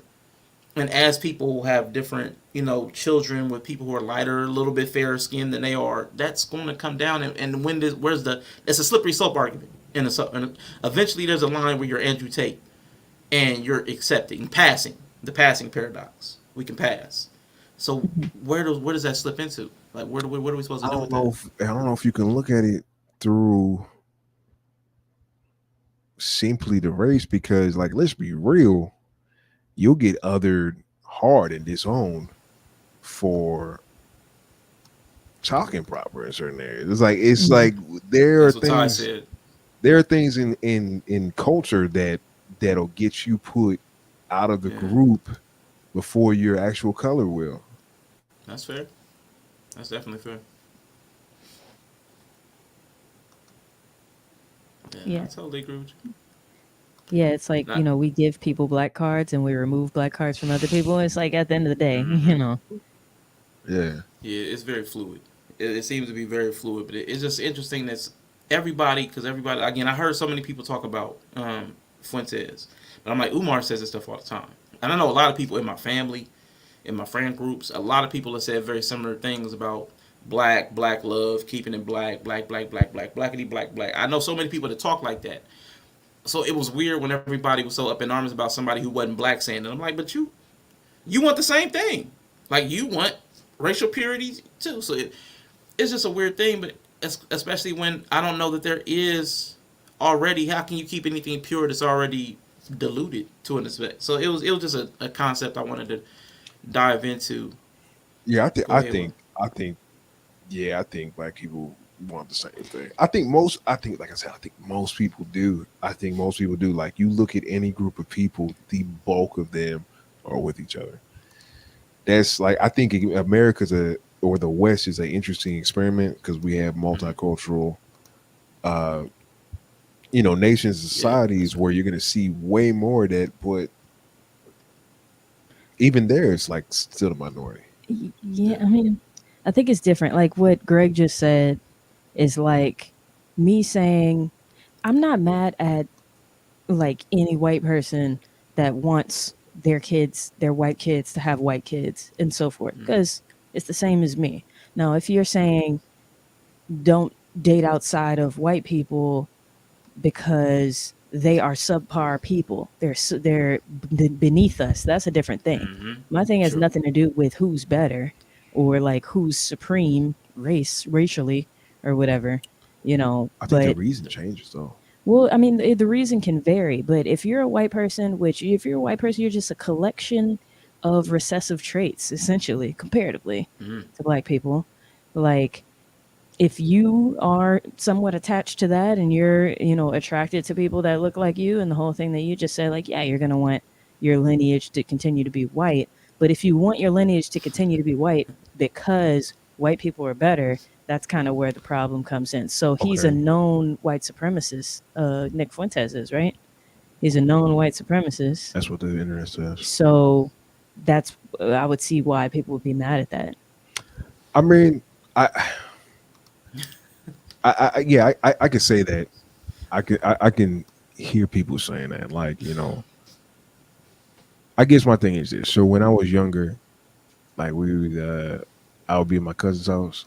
We'd be getting ready to leave, go somewhere, and he'd be like, Auntie so and so loves you. He'd be like, yeah, I love you too, Auntie. He'd be like, all right, but y'all mess with them white women, they're the devil. And and like that was just a thing that she would say all the time. Now I got a little bit older. I found out that the reason behind that is that she grew up deep in Virginia, And there wasn't a whole lot of black people in the town she was in, but like all of them were like in sports. And because they were in sports and they were like really gifted, there was a lot of white girls that wanted them. And a lot of them got hemmed up because daddy found out, you know? So in her mind, it's, you know, it's more of a fight or flight kind of thing. But it all equals out to the same thing at the end of the day. Like I kind of, does it really matter? Like I don't want to deal with thought crimes. Like in a sense, it's like, first of all, I don't want to deal with people that don't want to deal with me. Fair. So it's kind of an irrelevant thing of why you feel the way you feel after a certain point. I'm trying to be cool with people trying to be cool with me. Yeah. And Jeray, the way I heard somebody else say it just today when I was looking at stuff, they said, I'm pro-black, I'm not anti-white. You know, you were talking about like I want to see certain things, but I'm not trying to down white women or anything like that. So pro one thing does not have to mean you're anti the other thing, which I get. But there is some kind of weird dynamic in that. I want to slip over to the N-word clip. I'm gonna play that short clip. So if you are very sensitive to hearing the N-word, mute for about 20 seconds. I pulled this from another podcast though, so you might hear them at the end part. But I think I clipped them out. Hey, come on, man! I want you to say it. For real. I want to hear what you got. You want me to say it? Yes. You want me to hit me if I say it? No. Come on, Nick. What you got? All right, nigger.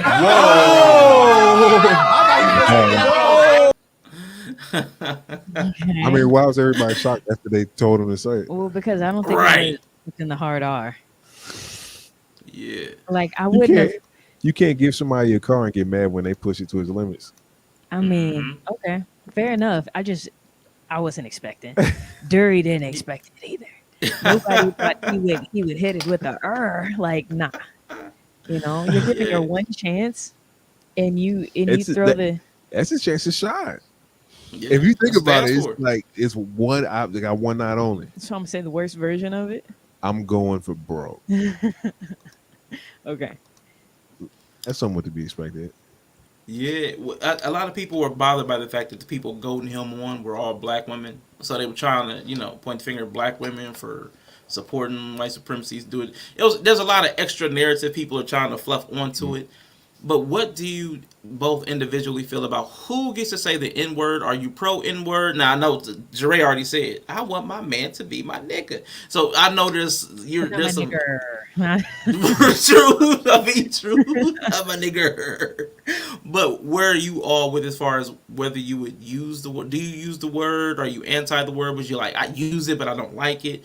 Or just answer on the word itself first before we go into who should be able to say it? Yeah, I use the word. Yeah. I don't use it around white people because I don't, because it typically doesn't apply and it, scares some of them. It's like it has like other contexts and stuff, or like older black people. I don't use it around them either, because they be getting triggered. Like Oprah doesn't like it, She's been. God forbid we offend Oprah. We can't do that. If I met Oprah, I wouldn't use it around her. I wouldn't my nigga, like, you know what I mean?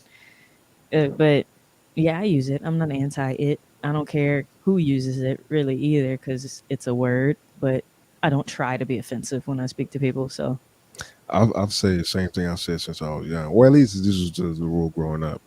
If you could say it around a bunch of black people and you don't get the brakes beat off you, I mean, well, I guess you won. You know what I mean? But like, if you come across the wrong people and you get the brakes beat off you, it's kind of just like, I don't know that we're coming to save you.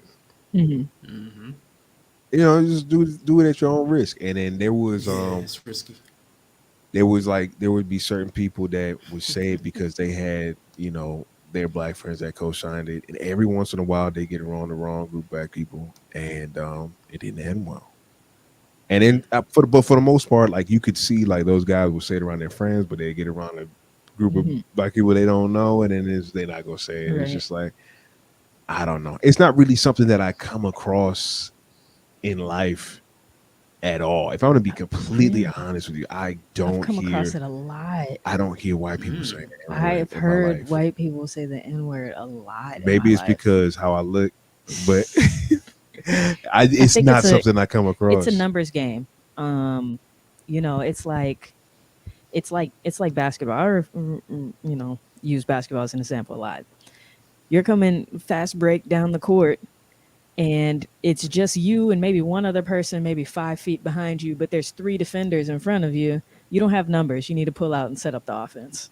But if it's you and that one person 5 feet behind you and there's only one defender, it's like, yeah, we're going to try to go up for this layup or we're going to split the defender, one of the two. So it just depends on the situation you're in. Now, every time I've heard a white person, usually a white boy, but a white person say the N-word, there was only me, maybe one other black person around. They had numbers. Nothing was going to happen to them. There was no consequence, you know, and they were used to saying it around that group of people. But I've never seen a white person go up to a group of black people or be the minority amongst a group of black people, not have numbers, and then whip it out. You know what I mean? Yeah, the last time I can remember somebody saying it, it was a friend of mine played guitar, and it was when that song "Niggas in Paris" came out. Yeah, and he was just like, "Yo, Renee, you heard that new song by Jay-Z?" I was like, "No, I don't know." He was like, "Niggas in Paris," Jay-Z and Kanye West. You ain't heard that song, "Niggas in Paris"? Niggas in Paris. You don't know that song, "Niggas in Paris"? Niggas in Paris? Niggas in Paris? And it was just, it was just kind of like looked at him like, because honestly, I think it's kind of crazy that somebody can't use the word in context. Like, it's crazy to me when somebody, like a white person, is like reading something on the news and so said this and they say N-word, like we don't know what that is. I'm not mad at them because it's like a sign of respect, or I don't know, whatever. It could just be them being afraid. I don't know what it is. But at the same time, it's like at a certain point, you're using it in context. Like, I don't think that many people care, for real. So if you're like asking someone for directions or something, and they're like, you know "Get what away Nigga from Boulevard me." is? No. If they're like, "Get away from me," N-word, is that just as bad as saying like, "Get away from me," and then saying like the actual thing? No, I'm talking about like you'll watch like the Papa John's thing. The dude got fired. Oh yeah. But he was literally just saying something that had happened. He was quoting. He was quoting something, and he got fired for using it. I'm just like, really, like, what are we talking about, right? But like, yeah, it's just, people don't say it around me. It's not something I experience at all. That's the extent in which I've experienced it. So it's, you know. Shout out to Nova in the building. Appreciate you, my guy. Man, that's interesting. I never thought about it. If somebody came up to you, and I'm desensitized a lot to the N word. Like, to me, it's kind of funny. Like, mentally, I'm detached from the emotional component of it. But what you said, Jeray, was interesting. If somebody said, "Get away from me," N word, would that bother y'all? Or if somebody non-black called y'all the N word, soft A or the hard R or the soft R, whichever one, how offended do you get? What's your level on that word? I think for me, especially if it's a dude, it's really like we live in a world of shit tests. So it's less about the word, more about what you're trying to do. Yeah. You know what I'm saying? Like, it's like I think, you know, you add context and like nonverbal, whatever, but there are certain things that guys can do that say, I either want to get the brakes beaten off of me or I'm trying to beat the brakes off of you, right? So it's like, at that point, it's more like war. But I don't think it's simply for the word. You feel me? Like, but once again, it's like, I don't know how much I can speak on it. It doesn't really happen to me. So it's like, if it was happening to me right now, like, I'll probably just respond the same way I respond to anything when I hear somebody say something crazy to me. I just would look at them. Like, you say, like, when somebody says something crazy to me, I will stare dead in their mouth. I'll stare dead in their face, not say a word. We are all gonna enjoy this awkwardness together. I'm not gonna feel uncomfortable. I'm gonna take 2 grenades off my chest, and we're all gonna feel uncomfortable together. I get that. Yeah, I think. But I don't really fight over words per se. Right. So it's like, yeah, it's got to be something serious. It's more, what do you mean by that? Like, the first fight I've ever gotten in, like childhood fight, I was probably in 3rd or 4th grade, and it was at the YMCA camp over summer break. And this little boy, and we were playing like touch football. This little boy called me Blackie. Now, in hindsight, it's kind of funny, but at that time, I was like, I'm like, we could both go to hell right now. It's kind of like how I took it, because you didn't say it like I was supposed to take it well. What are you trying to do? Are you trying to upset me? Like, are you Right. trying, like, or what are you trying to mean by that? Now, there's this quote that, one of my grandparents used to say that's like, if you want to hide something from a nigga, put it in a book. Yep. It's a quote.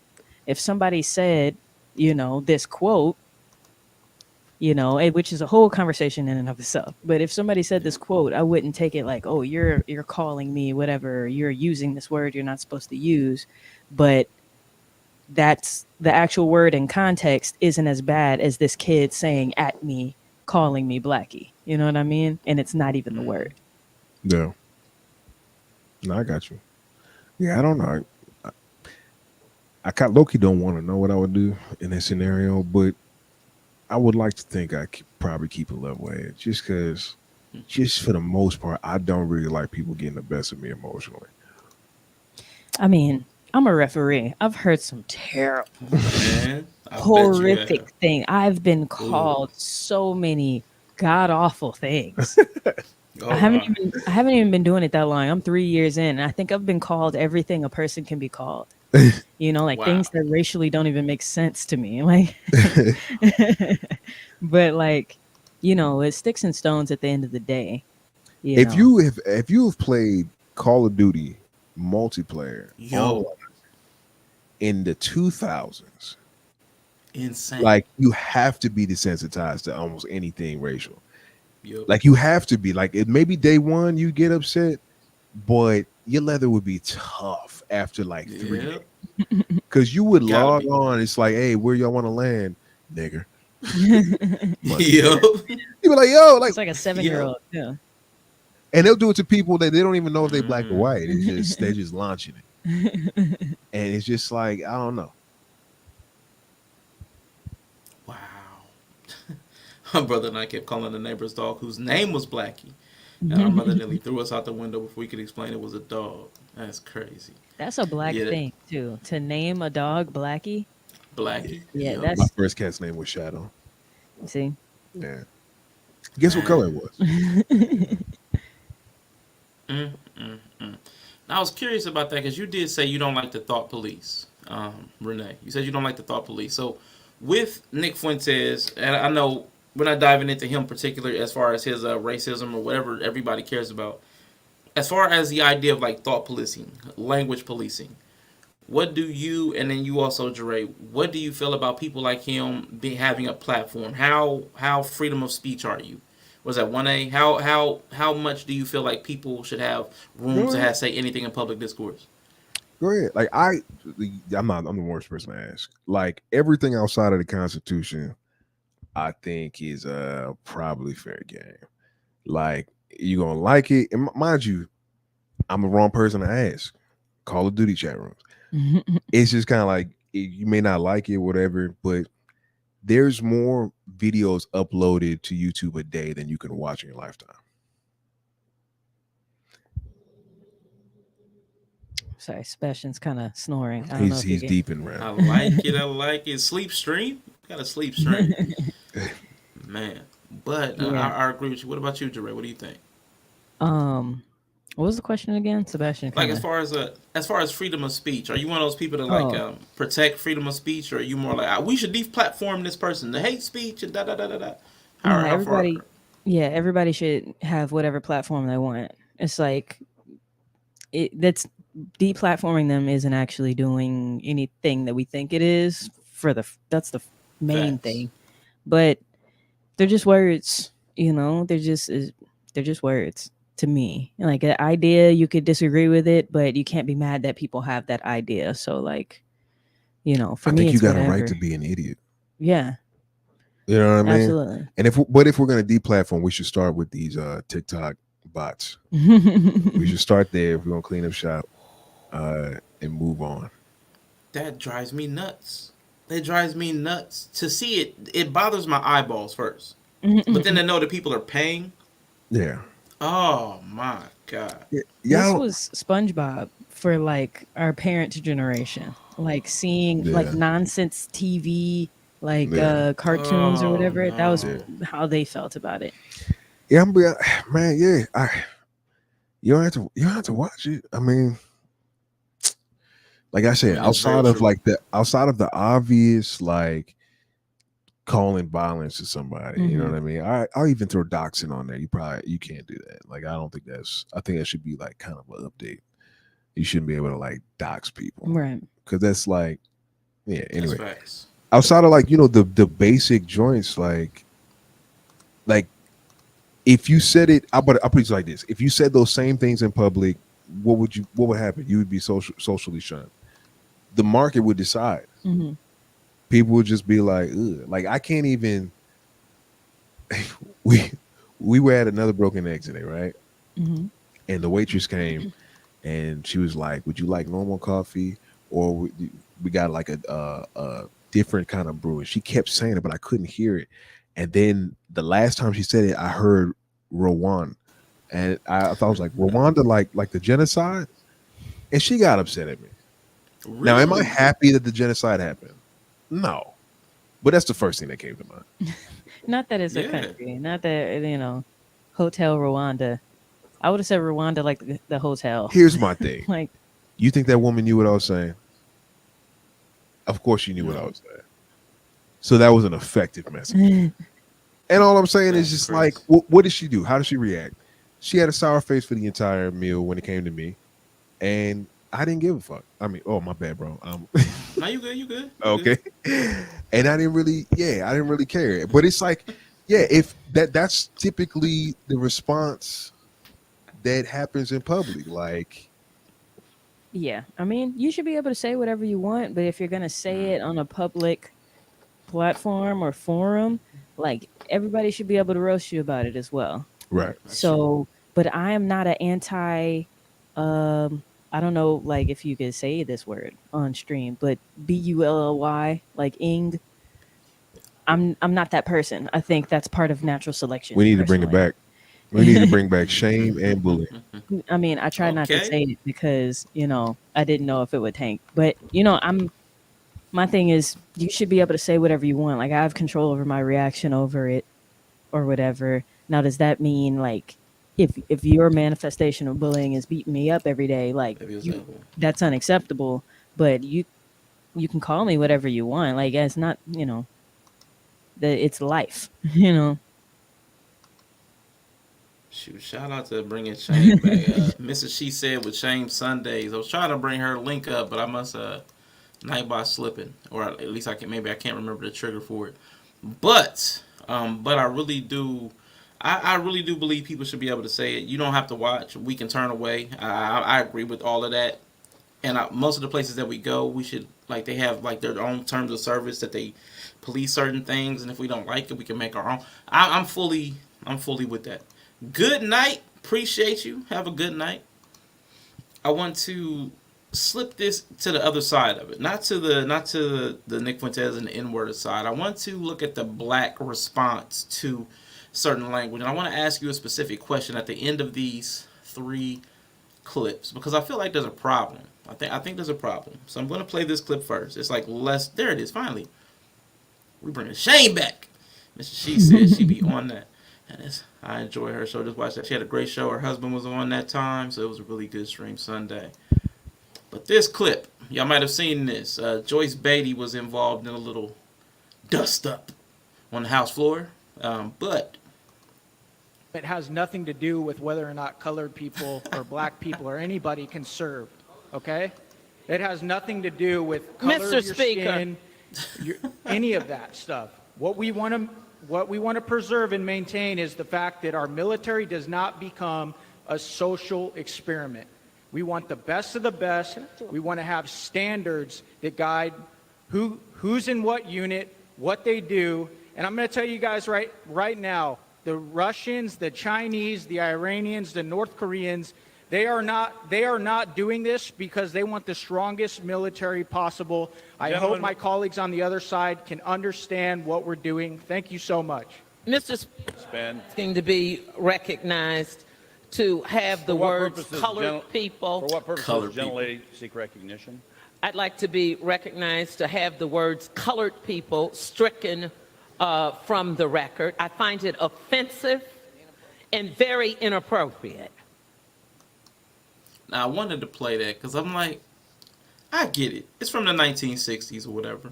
It can also be some regional leftovers, colored people. But I know we use persons of color, people of color, quite extensively. And I know it's not necessarily for black people, but black people get lumped into that BIPOC, black, indigenous, people of color. I'm like, well, like Renee talked about with the coffee, you knew what he was talking about. You knew what he was trying to convey. Why are we getting hung up on the language here? Colored person is really not that offensive. You got to really be digging. I'm not even mad at her expressing her offense, but striking for the record. Right. That's where she lost me. Well, that's the only thing you can do, like in a court setting. She could just be like, "I'm offended," and then let that hang in the air and move on. But it's like, yeah, but what does that do? It's like, okay, but it was striking for the record doesn't do anything. He said it. Yeah, but you can't just blurt out what you feel. You know, it's like she already did. It's like you have to say, you know, like. That, oh, that's the formality. Yeah, of yeah. That's what it seemed like to me, is that she's following the formality of court in order to say that she thinks that's. She could have just leaned to the mic like, I didn't like that. You know, but I mean, line, sir. I mean, yeah, like look, like I said, like I think part of it is people expressing their discontent with what you're saying. Like I think that's part of it. Like I'm not saying that, you know, you should be able to say whatever you want and nobody says anything about it. It's just when we start to get into the censorship role of it. It's like, sure, she really didn't like it. She said she didn't like it. Okay, we move on. It's a little bit odd when we talk about military stuff. Only because it's like we're talking about superpowers that got nukes. Yeah, I don't know that that's on the top of the list given that context, but yeah, I mean, I'm not mad at her expressing the discontent. Yeah, I'm not mad at her. I'm also not mad at him because how I saw it was that he meant people of color. That's what I thought. You know. Oh, so did it replay? No, that one didn't. And I did not seek out the extended clip. I didn't seek out the extended clip for full context. Like, cause for me, it was just weird to want to hang on colored person. Like, we know, I'm not trying to be funny. Like, we know some of the leanings of the conservative side of the aisle. Like, we know some of their leanings. Yeah, for sure. Like, so to be as hung up on this, he used colored person on the House floor, as opposed to, like, some of the stuff we know is going on, like, policy-wise. It felt like it was like the Mountain Molehill thing. Like, I didn't get stricken from the record. Like, okay, well, we need to get some of these laws stricken down. Like, if you really care, like, you need to do more on that side. Like, the language policing is so minimal to me. But it feels like substance for sure. Yeah. I highly doubt that she polices her own language like that. Politicians are the worst people our society produces. All of them are trash. But it feels like it's part of a trend. I wish I brought this other clip in too. But I'm not even gonna go searching for this one. There is this I saw as well, and I really like this guy's writing. I like this guy's writing, but I think we've fallen into the social media need to be outrageous or outraged. And Michael Harriot talked about take things from white people in an opinion piece. Perhaps the best way to counter the opposition to affirmative action, reparations, and every black movement for justice and equality is to culturally appropriate America's tradition of state-sponsored strong army. Now, of course, my first problem is... Well, I'm a little slow. What do you mean by that? He wants to use... He's advocating for the use of force like America has used against black people. The use of force to take things away. But it doesn't make sense because America's the force and America's... I'm like, but can you do that? Like, if you can't, of course not. What are we talking about? Right. Like, what are we doing? Of course not. Of course we can't, but of course it doesn't stop you from saying it for outrage's sake. You know, it get you some clicks. But that I'm seeing there's a trend of people saying crazy stuff like that. people want to, because the other clip I wanted to find was this young lady. She was talking about, she was talking bad about white people. Come to find out, she's with a white guy. I mean, but she was dogging him. It was something like that. What did Greg say? The worst thing you could say to me, you're like, you're a collection of recessive traits. And I was going to say, Nova took one of those L's too, because in that stream that I showed you when that guy was talking about Yella, Nova got caught. Not Nova. They talked about white people, but Nova was the one that got caught up in the broad generalization. He said white people are an invasive species. And Nova's in there like, oh, thanks. You know what I'm saying? This is like, oh, thanks. Nice. That's nice language. But there's a lot of this outrage about, instead of controlling the things that are controllable, trying to go after these micro aggressions or going over the top in things that are not possible. I'm seeing a lot of that trend. Like, have y'all noticed that? So it's like, no matter what, we stay in a state of inaction. It's like, okay, we're either going to police micro transgressions or we're going to go for these big home runs that are never going to happen, like reparations. That's always never happening. Mm-hmm. It's never happening. Not happening.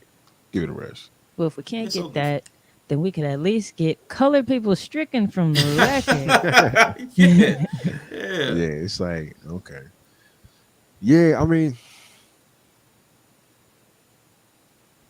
yeah, it's a symbol of things over substance things.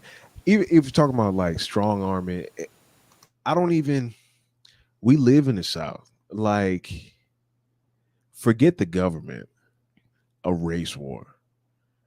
Mm-hmm. White people grow up with guns from the womb. Start out with a Ruger 22 long rifle. You know what I mean? It's just like, what are we really talking about? I just don't really believe in speaking to things that you cannot actually back up with action. Like, it just seems like a waste of time. Like, we can't get together on anything, but I don't understand. I don't understand that. Right. It doesn't make any sense. But I guess it sounds good. It feels good. But Sounds I good, think feels good. I think personally, we kind of we need a break. We need like a nice little dopamine detox on the sound good, feel good speech, and let's start talking about things that actually make sense. Yeah. I don't get it personally. I don't really think black people are like the ones coming up with this anyway. This sounds like somebody with a college degree. Like, Yeah, said he's that. An academic. He's an academic. but even beyond that, it's like, you know, who came together and said, we're going to go from being like in polite society, being referred to as Negroes, to being referred to as colored people, to being referred to as black people, to being referred to as African American people, and then move back to black people. Like, I don't think actual black people were the ones choosing what to be called necessarily. I don't think we were the ones to say that we're people of color or whatever. We're part of the BIPOC. We're not the ones spearheading these kind of verbal transitions Like in society. Nobody called me. That's what I'm saying. So, you know, I don't really think it's our fight to battle, or our battle to fight anyway. Yeah, this is mostly for show. This is mostly for show. Last thing on the race stuff, I wanted to play these clips. These are things I actually kind of agree with. I just want to get y'all's thoughts on these. These are very short clips. Boom, buddy, Neil deGrasse Tyson. The point is, the moment you say you're a black person, I want to cast you as a black person. I'm going to ask you black people questions. You have ghettofied the interaction. If I'm a black scientist to you, then I'm not actually a scientist to you. Yeah. You have asterisk by your name. Yeah. you have constrained who and what I can be in your mind.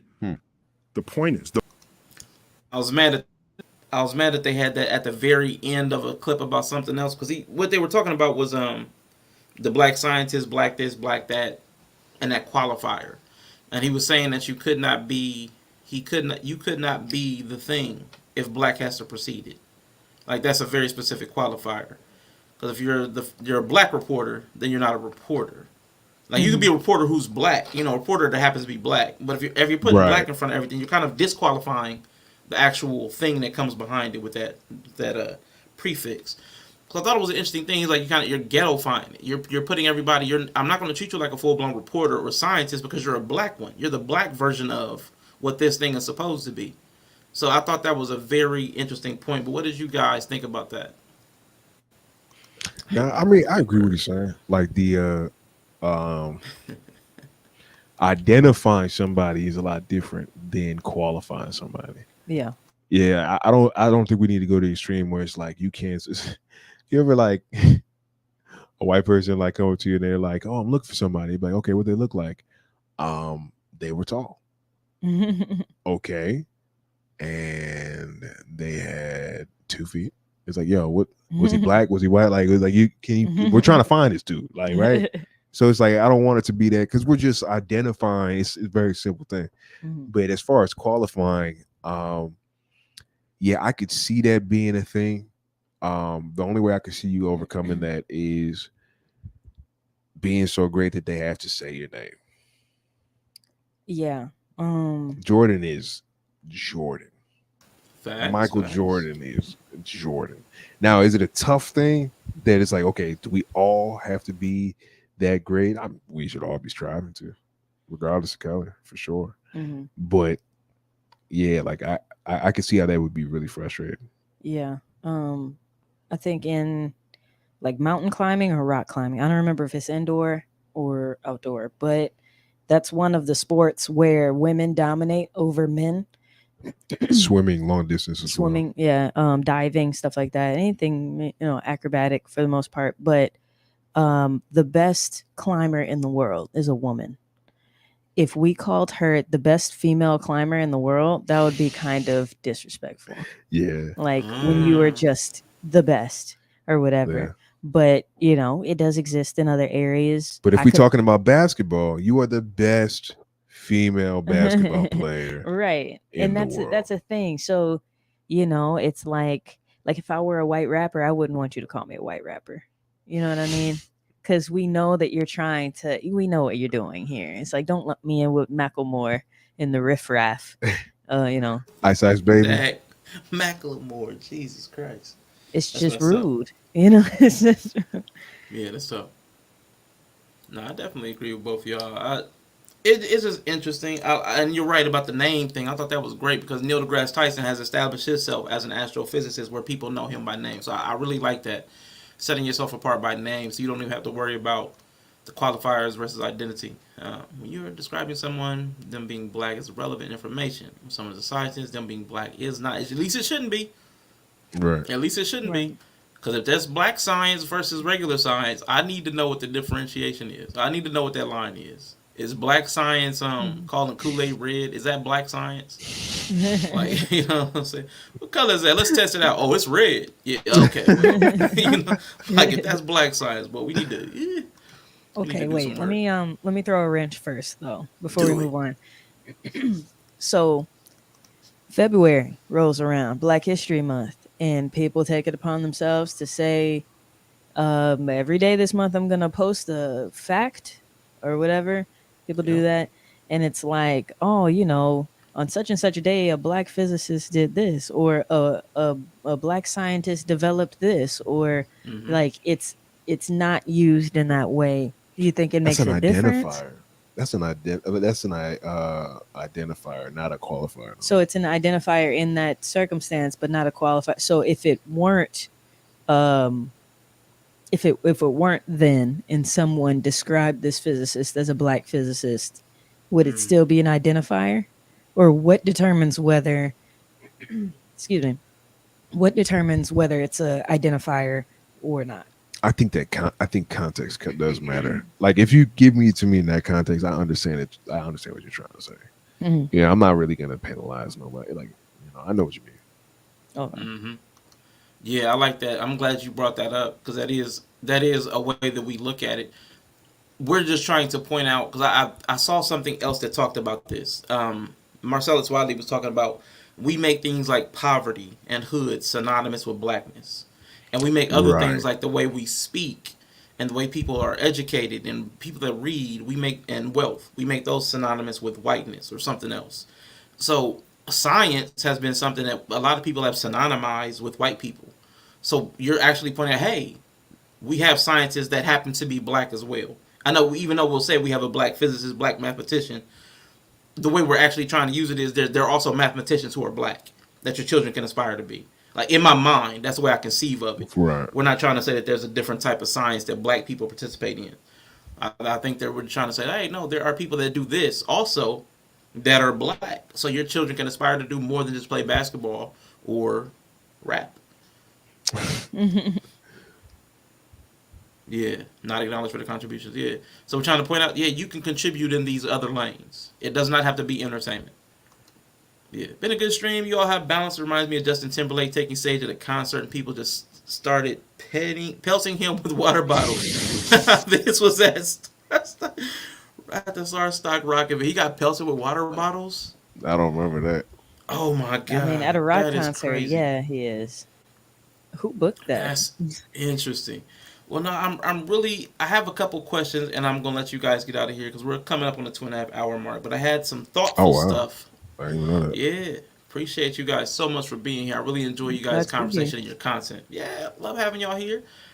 I was watching another content creator. I'm not sure if you've heard of him. Hot Damn I Rock, Kane Carter. Yo, don't know who that is. Back in the day, Yeah. man, I used to watch a lot of Hot Damn I Rock. I can't even hold you. He lost his channel. It got hacked. He lost all of his library that we watched all those years. He lost it. Wow. He just came back to us too. He just came back. Just came back. So I wanted to ask you guys, work on digital platforms. What does a life's work mean?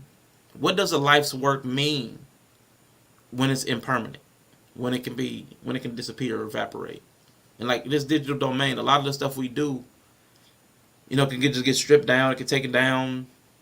They shut down the web servers. What does it mean? You gotta back up your stuff manually. I agree with that.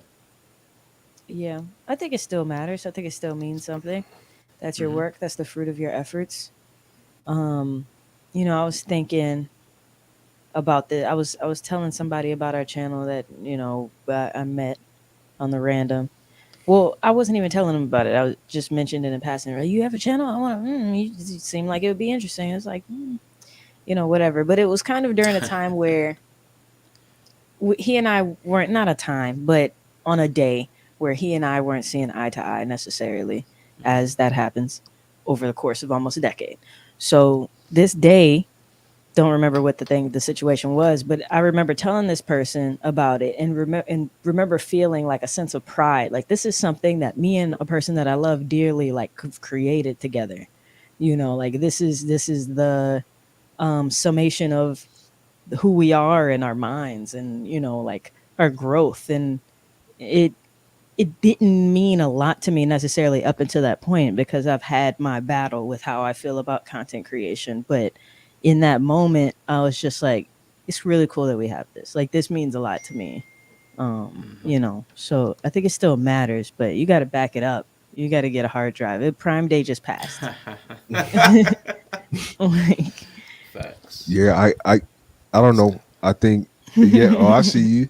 I think something that I think about is, like, I've had weird battles with identity when it came to music, because for a large part of my life, I think, a good portion of my life, I should say, it was a part of my identity.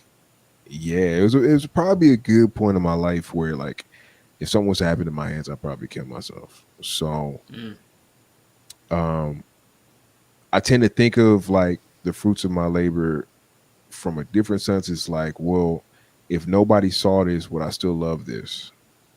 And that to me is like the true test of, like, would I still do this? Like, if nobody was looking, it's like, that'll tell me, like, how you actually feel about it. So, like, are you mad that people can't see your work no more? Or are you mad that your work is gone? Because, like, the gone part could be solved with a hard drive. And if you didn't have that, like, it is an unfortunate situation.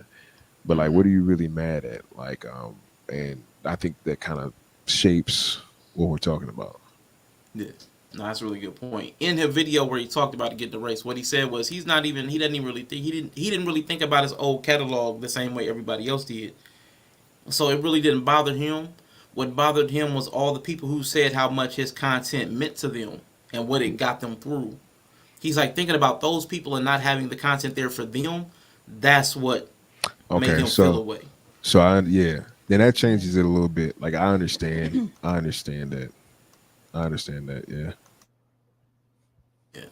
I thought that was really interesting. I mean, got all these. I was hearing all these different conversations and concepts today, and it was I had all these questions, but I'm not gonna kill y'all with all of them.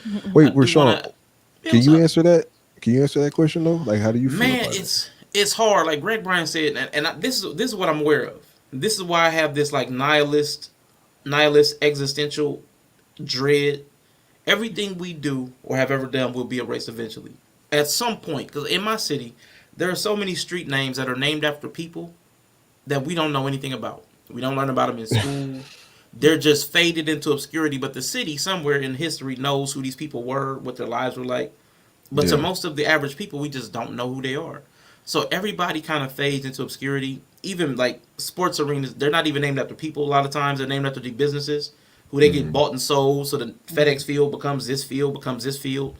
Same ownership group, but they change names because they acquire somebody. And so I know everything is impermanent, but today's culture is more microwave-ish, so things are more viral. So if somebody does have a catalog or body of work, it's typically even more impermanent than before.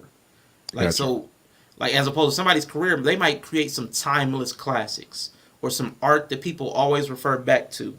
Whereas now almost everything is kind of sorted towards you're meant to be temporary. You're meant to be replaceable. Yeah. You know what I'm saying? So that's where I have the hard time. Is if I'm doing something that's meant to be replaceable, where you, because content creation is almost like a hamster wheel. No matter how great your stream was, most people don't go back to it after 2 days because you're about to come out with a new stream anyway, and another one after that. So you're on a meal. So it's like a MILL meal. So I don't even. I have a hard time with that myself because if I do have it, everybody's like, "Oh, a great stream! Oh, that's a great stream! Oh my gosh, I'm like, okay. As soon as I put out 2 more streams, nobody's gonna look at that again anyway. Yeah. I don't know how to get past that mentally. I don't know how to get past it not mattering. The nihilist part of me, I don't know how to get. What I've had to do for myself emotionally, not mentally, but emotionally, what I've had to do is I'm enjoying this in the moment.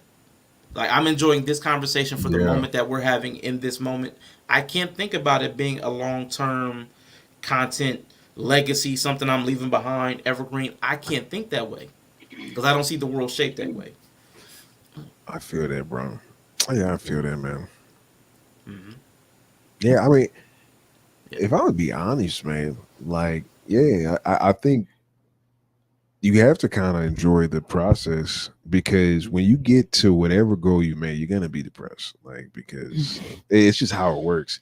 And then there's something about like content creation now that's helped me a lot because I had the opposite problem. Like I was obsessive about everything I did had to be perfect, man.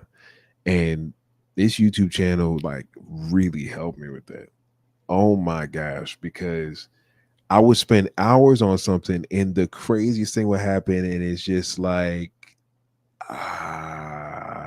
like it's you know what I mean? So it helped me a lot and I think I'm in a better balance now where it's like yeah, I'm kind of enjoying the ride more and I'm not putting so much on being a perfectionist about everything. I really had I got friends that Dre knows this. It's like it's kind of weird to talk about, but for Dre, it'll be nothing to somebody just come over and they're a Grammy Award winning producer. We go to, you know what I'm saying? And it's like normal people wouldn't know these people, but these my friends are like incredible. My friends are absolutely incredible. And when it comes to talking to them and getting them into making content, the biggest hurdle you got to overcome is they're trying to make a masterpiece. I'm like, bro, that's not how this works. And it's like, and it's really tough to like get their brain to be like, nah, man, just like, first of all, you're better than 99.9% of the world at what you do. Yep. You don't even have to be perfect, bro. Like, you don't understand how amazing people would be. So it's like, it's just a weird thing to overcome. Yeah. And even what you said. Oh, go ahead. Go ahead, Dre. Beyond the creation part of it, there's the attachment part of it, just in general. Yeah, it's hard for us to eat our young. Yeah, or even not even like making something. It's like just being able to. I get attached to things easier than you get attached to things, Yeah. right? Like, like I have a friend who has a daughter, and we all went on a hike, and the daughter maybe was 6 at the time. During it was probably 2020. It was Thanksgiving 2020. We're on this hike. This little girl picks up a rock and says, "Here you go, Auntie Jeray. This rock is for you." I still have that rock in the pocket of the coat that I was wearing when she gave it to me. I chucked mine in the woods. So, because she's gonna pick up as many rocks. Like that's what she does. Like it's like, oh, you know. but this is the rock that my baby gave me Thanksgiving 2020. You know what I mean? And it's like, and I'm like that. And my dad's like that. He still has my first bike. Still, he's moved 1,000 times. Still has my first bike. Like, that's kind of crazy. Before he and I ever dated, like there was this bass that he had, and I guess he like needed the money, for something. So he wanted sold. to get a fancier bass. Was it that? Yeah. Or okay, so he wanted to yeah. get a different bass, and I loved this bass, and so I was like, I'll buy it from you and keep this bass. So and I still have it, although he plays it like it's his, and I shouldn't let him because I buy his my property. But it's like, I think it's easy. This is why you have hoarders or whatever. Like hoarders is just the result of having emotional attachment to things that have no actual value. Yes. And so I think it's easy for people, especially women who are nesters naturally, like to get attached to like things. And now we're in a digital age where our photos are our things, like our social media is our thing, our following even is our things. So like, when I was working at AT&T, how many people called me in tears because they lost all of their pictures, or they lost all their voicemails, or they lost all their texts. Like, devastating for them, so I don't really yeah I can't identify with like, that. I don't give a shit about none of that. Okay. Well, it's just like the whole house could burn down. I don't care. It's on to the next. Like nothing. I know this globe is not going to stop spinning because I'm hurt. You know what I mean? So it's like, it's just, even with the bass thing, is like, am I glad it's still in my life? Yes, I appreciate that it's still in my life. But I'm gonna be honest, like if it was not in my life, like it's a tool. And really the true thing here is this is what makes the most sense. Like the bass is just a medium, and I kind of think unfortunately, I don't really think of people like this, but I do think of things like this, which is why I don't really get attached. It's like, this is utility. Does it serve a purpose? No. Get it out of my face. Like what? Yeah, I don't know. I asked my dad if, and my dad, he does well or whatever. If something happened to me and everything, he's my next of kin, obviously, so he got everything. Like, what would he keep, and what would he get rid of? What would he sell? What would he let you have? Whatever. And he was just like, well, I wouldn't really care about most of the belongings, but it just depends on what it is. I asked him to give me an example, and he was like, well, all the instruments, for instance, you could have every instrument, you, Renee, could have every instrument that was my property, except for the guitar that I learned on. Okay. Not that it's worth anything. I bought it for like $100, like, or whatever, but that guitar would mean something to him out of all the equipment that I've amassed over however many years. You know what I mean? You want to know what's crazy? Same thing happened to me. You could have all my instruments if you were going to play them, because instruments were made to be played. You see? So if you're not going to play them, I want to find somebody who could actually use it. Even when I die, man, like, burn me, because I'm dead and I'm just, it's done. You know what I mean? Mhm. Like, honestly, Okay. I just let it be played. Let it be played. I'm not selling none of your stuff. I'm gonna save up and I'm gonna get, a casket big enough to fit me and all of your belongings. She said she had a problem letting things go. She said, I'm coming with you. Yo, a thing is worth what it does. I'm 100% with Renee on this. Not a question for you. Is there anything that you publicly share that you've been a part of? Like you said, you play the bass. Is there anything that's publicly available that people can hear your work on? Yes, there's a few things, but I'm somewhat that you weird. put out If there. you discover it, then Gotcha. it'll be our best kept secret. But Yeah. it's partly because of the internet. But like I'm gonna be, Jeray knows it's like I don't really keep tabs on that stuff.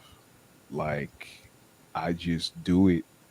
Like I have to like remind myself to go to BMI and figure out if there's any royalties for me there. I will forget. Yeah. Okay. Is that a part of yourself you've moved on from mentally? Like you said, you move on. So is that something like you just? Is that just the process? That's somewhat of the process. Of like working with an artist? It's feast or famine, and then it's like a lot of hurry up and wait. Sometimes I'll work on something and it won't get released 2 years later, and I may not even know about it. I've had stuff that I've worked on that's been stolen, and I found out that it was on Insecure season 2, episode 8. And I was at a party, you know what I mean? And I was like, "Yo, we definitely made." I called the other producer. "Yo, we definitely made this. We didn't authorize." Yeah. Oh well, man, I couldn't even imagine that. Oh, that would just. It's just a business though. Like you Yeah. honestly, like it's like welcome to the business. Like it just is what it is. That's what everybody says. This is a I digress worthy kind of sidebar that I want to present. You had the games, Rashawn. So I got I got a game for you. I got a quick question, and for both of you, really. Okay. I saw this question on the Shits and Gigs podcast, and the question is, you receive $5 million, or whatever amount of money you could live off for the rest of your life, but the caveat is that the whatever person you hate the most gets twice as much as what you got. Would you take the money? Yeah. I am, but People I'm petty. gonna be. Oh God, I'm gonna be so pissy. Oh, it's gonna ruin some mornings. I promise you. Like I'm gonna wake up and I'm gonna wake up in luxury, and I'm gonna wake up thinking about that they got twice as much luxury that morning. Every now and then, it's not gonna be every day. It's not gonna be every day, but there's gonna be like every second Saturday. I'm gonna wake up and like they're more comfortable to me. Every now and then. Every now Oh and then. man, this is not a problem for me at all. First of all, I don't know how many people I actually hate. So it's probably a little bit unfair for me to answer. But after a certain amount of money, bro, the lifestyle don't really change that much. And with 5 million, I could turn that into something. So I'm good. Like he got 10, that's his business. Like that, and it got nothing to do with me. Like I hope we never even cross paths. Like it's whatever. Okay, then what about this? I'll up the ante. Okay. You're married to a terrible woman, not me, the opposite of me. Terrible woman. And y'all you go through a messy divorce. She takes everything. Your life is in shambles. You're on the street in your car. Okay. Jesus. And you only have the car because you're hiding. You went to a different state to be able to drive this around. The registration is dirty because she rightfully owns that car. You have She nothing. done took my registration. You have nothing. You get $5 million, but your ex-wife, who took everything from you, gets 10. Still, because I'm more upset about her taking what was mine than her getting the 10. but you wouldn't have a feeling of like she's blessed already. She has everything that's mine. Now she gonna get what's coming to us. Like that's besides anything that we got going on. She gonna get what's coming to her, and like really, it's like how well is she gonna do with that 10 million? Like I don't know. I'd give her like 5-10 years. It's gonna be a lot of bags. I don't know. If you ruin my life, like I'll be on this street. Like No, versus... what I'm more likely to do is this. What I'm more likely to do is cut my leg to spite myself so you can't take everything. It's like, okay, well, if you're gonna take everything I got anyway, I'll Right. make sure there's nothing to take. We both go in Valhalla together. I'm more likely to do that than I'm not gonna get this $5 million because you're gonna get 10. Okay. Yeah, and I'm thinking you got to get the $5 million just to square yourself away so you can battle to take some of her $10 million. I mean, because she took something away from you. You need a foundation with which. How to else am I fight gonna from. fight this woman? Yeah, yeah. You need something that you can't fight from behind 7-Eleven. It's hard to win a war. It's hard to stage a coup attempt. And that's a fact. Yeah. That's a black fact. Yeah. So Billy says, retweet my tweet. He tweeted a link under the headline. This gives me hope. And Jeray, you are to retweet that tweet. Retweet the. I haven't even been on Twitter in like months. I'm actually like doing better in life. And Billy, you're trying to like drag me back into the pits of hell. Yeah, so Thanks, I know Greg. Greg's like, don't let other people control your happiness. I get that, but I know every now and then I'm going to think about it. I'm going to think about the person that got me. I have some kind of hater gene in me. I don't know which ancestor a it hater came from, gene.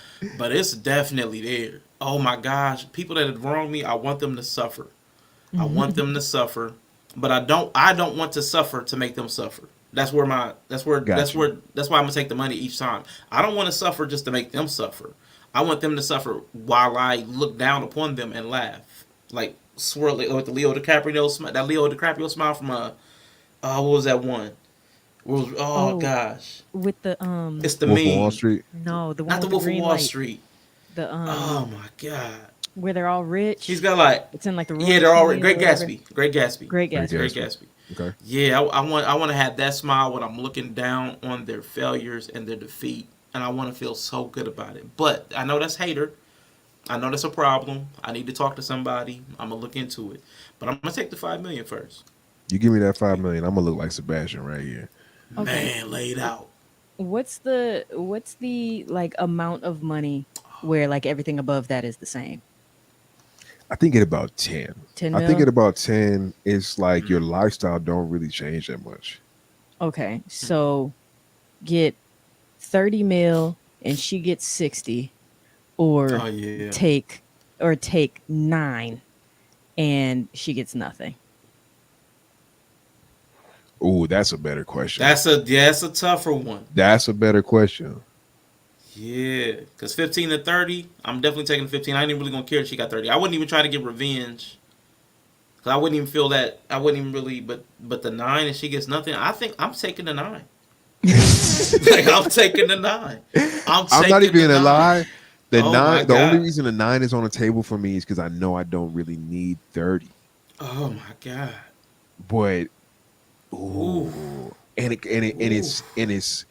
it's easy. That's the thing that makes it tough too. It's like I don't want to get revenge, but this is like a shit I don't have to wipe up after. It's Right. clean. You know It's what I'm saying? clean. Like, It's ooh, that's clean. tough. Because you can That's still tough. live the rest of your life off of 9. Cool. You can live a great Man. life. Be off of 9. cool. Are you petty? But to Greg's point though, I'm spending 21 million to cost her 60 million. I'm spending 21 million to cost her 60 million. That's an expensive. Is that a That's good an deal though? expensive fight. It only costs you 21 million to cost somebody 60 million. That's good. That's almost a good deal. That's a good deal. That's a good deal. It's just over a third. But I get nothing from that other than the satisfaction of knowing I cost you 60 million. Yeah. When I think about that, it feels evil. Yeah, a You know little what I'm bit. saying? It feels A evil. little I spent 21 million to make sure you fail. Like that Yeah. feels. I don't know. I'll probably go with the 30. I can't even You lie. go with the 30? I think I'ma if it take the came 30. down to it, I'd go with the 30. Yeah. I'm gonna take the 30. When I reframed it, I'm like, that's a lot to 30 spend buys to make more sure. explosives to blow up her $60 million house. Nah, see, there would accidentally be somebody there or a pet. Yeah. I'm good. I'm not trying If I to get the like, do 30, nobody. if I get the 30, I'm forgiving them. If I get 30 million, I'm forgiving. 5 million, I'm not. 5 million, I'm fighting. 30 million, 25 million buys forgiveness. I believe that. The world is full of people who hate those who are richer than you will ever be. Don't let it keep you up at night. Yeah, it wouldn't keep me up at night. Oh, that beautiful bed. Oh, it would be a beautiful temperature controlled, adjustable bed. Oh my gosh. 398,000 thread count sheets. That's how you know Rashawn is older than he looks, because he's thinking about Craftmatics. Them adjustables, boy. I'm having my legs propped up, my head tilted forward, man, because I'm getting older. I don't want no acid reflux, so you got to have your head up some. Like, boy. Oh, Jesus Christ. Hilarious. Let me ask y'all one more question from this list. I'm trying to think of which one I like. Thick up top. Yeah, let's go with thick up top. Thick up top. This should be a good one. So Bree, Quiet Bree had a brilliant observation, and it's bring the blackness back in. That black men love thick women, but even when white women, they know that they're getting too thick if black men start hollering them, if black men start trying to talk to them.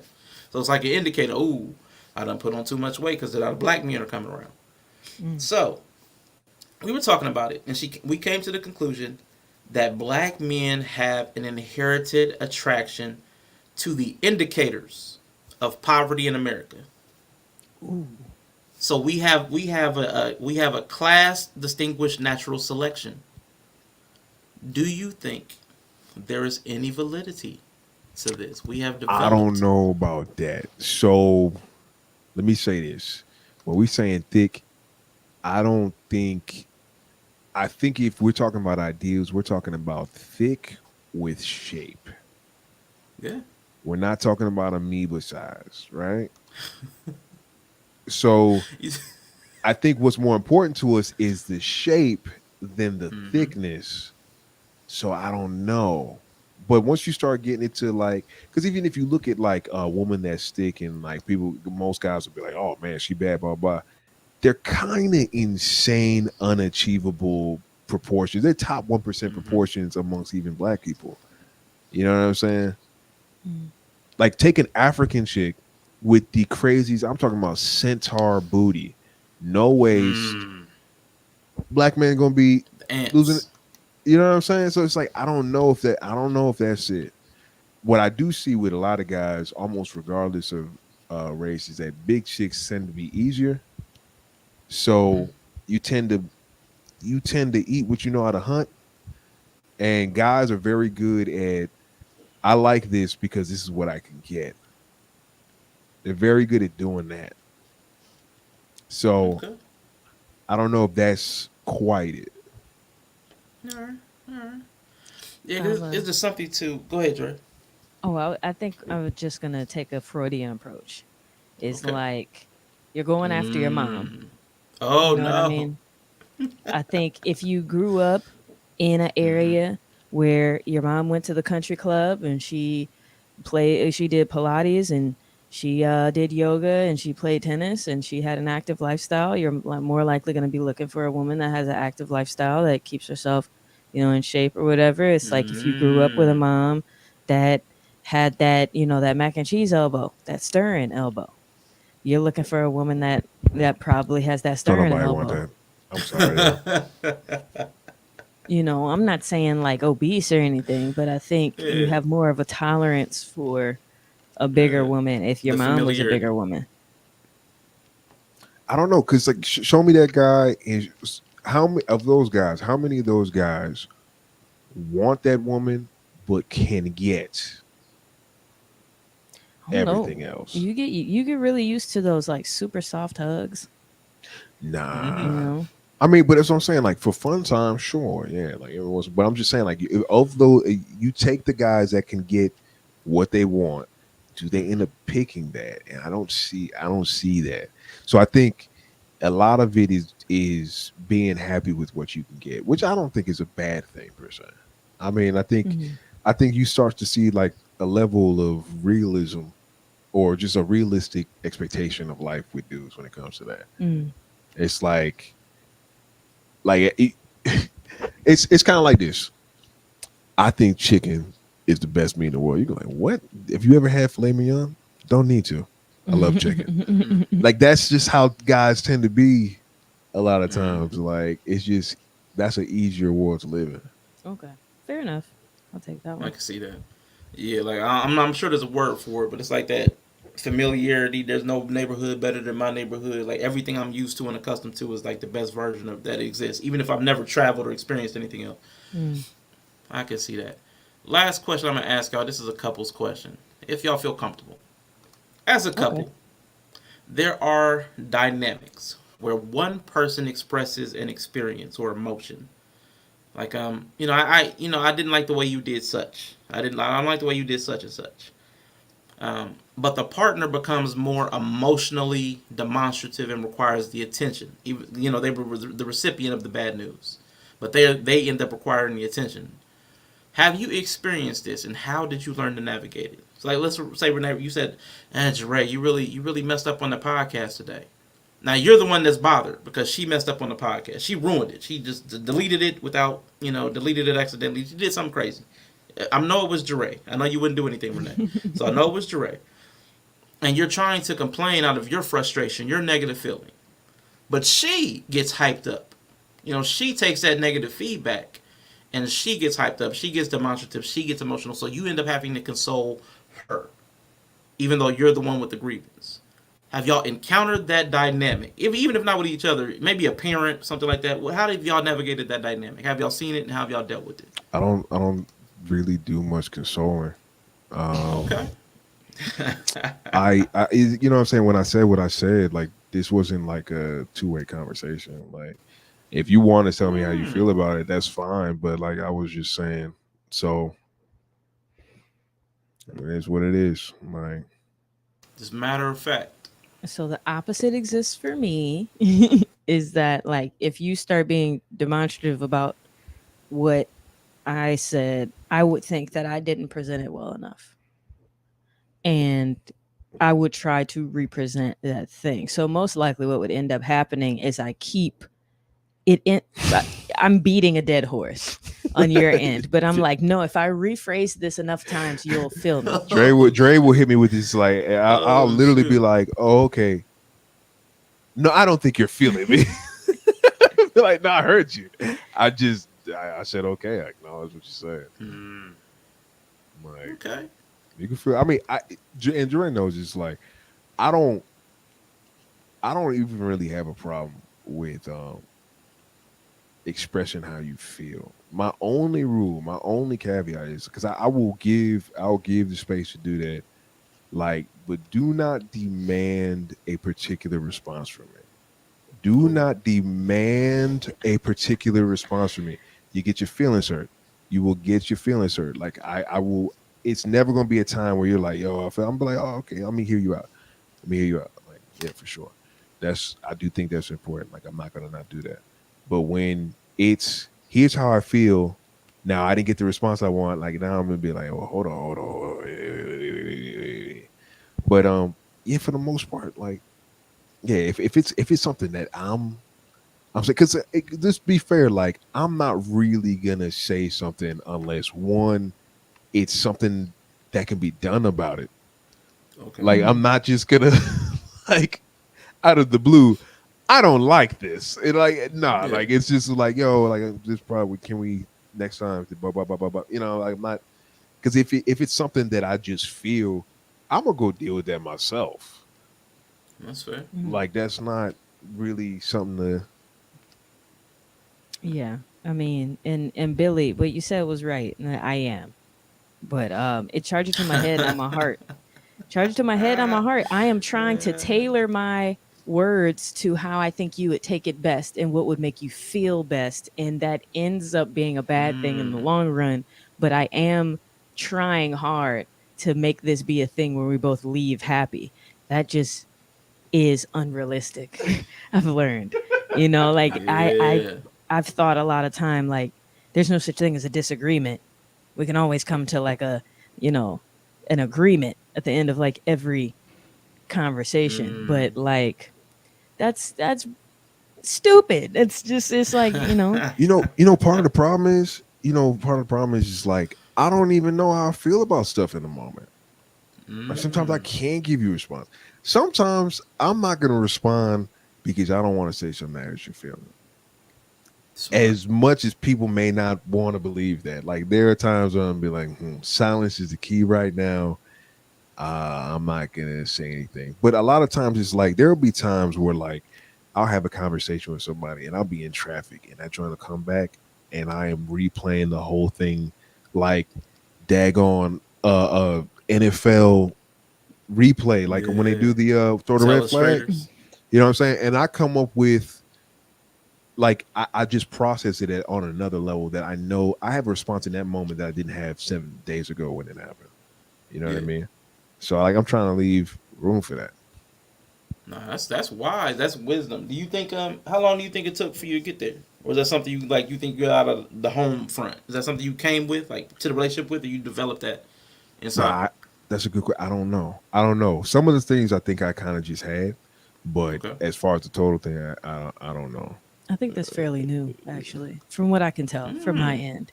It's like things don't typically, not that things used to fester or anything, but usually, things are kind of cool within a certain amount of time, and it's not like, oh, time has just passed or whatever. It's just like, I think I've thought about what you said and you thought about what I said, and it's like, oh, we're cool now.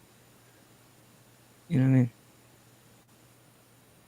I just think it happens faster now. So I'm. Oh, okay. That the process processing happens faster. because it takes longer to just wait to not feel any way about the situation than it does to process through the situation to where you can feel okay. That's about interesting that you see it that way. A lot of times, you know what I see it as?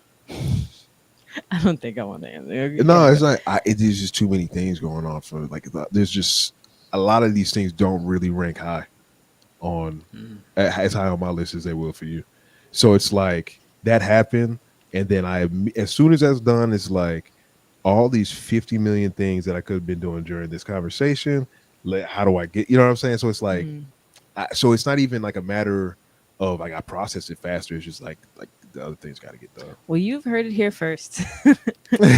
It's not that you've grown; is that you're busier now. So I'm not. Yeah, I'm not gonna claim to be. Yeah, some evolved. Yeah, you're not gonna get that from me. I'll be honest. Like, I'm not that guy. I don't think I'm a good person to be with, but but she made this decision, so it is what it is. Like No. It's good to know yourself. And I actually do think, compared to a lot of people, I think it is wise to be able to objectively look and rank what's important to handle, including when do I need to address things with my partner, when it's safe from my vantage point, and when they need to hear it. Like taking all that stuff and running the math on it. I think for me, that's smart. I'm a concrete thinker like that. So I definitely respect it. But I also know, from y'all's conversation today, y'all also consider each other's feelings when you're feeling away. Like Jere said it about you, and Renee, you said the same thing. I don't want to say something that's going to come across the land too hard. And Jere says, I'll restate as many times as it takes to hopefully get you to hear it the way I want you, through my intention, not the way it's going to impact you. So, but the way she phrased it made it sound like a boxer that's really trying to find a good angle to get in. It did. But that's not clearly. Right. The viewership knows what I mean. But Rashawn, what do you think it really happens? Nah. Yeah. You already know. It's like. Now, now for the most, I'm gonna be honest though. Like for the most part, it's like not really that. Yeah, it's like I think one of the biggest things is like I think if things affected me as much as a quote unquote should, we would be in a bad place. Not because you're doing anything wrong, but I just don't know how anybody can move forward. Like somebody's gotta steer the ship. Somebody's gotta steer the ship, like, and it's like it may not even be me wanting to be it, but it's just like, regardless of how we feel about this particular thing, let's put that aside for a second. Let's do this. Yeah, like Greg said, women shouldn't overestimate the limit. What did it say? I wish women could understand the limit of caring about things Men have. We have a Okay. lower limit, lower threshold of care. So I wish men could understand the minimum caring that women have about just nominal nonsense. Like we I'm know. just, sometimes like it just hits me like, what's my carbon footprint? Like, you know what I mean? It's like, no, well, you don't know what I mean. That's the point that I'm Nah, making, I I don't. guess. It's just No, no. like it's a toxic extrospection where it's Oh, my like God. I'm really, really, really not trying to be mean to you, and I feel like what I said sounded mean, so I'm gonna try to figure out to make it not mean because I don't mean to be mean, or it's like, Yeah.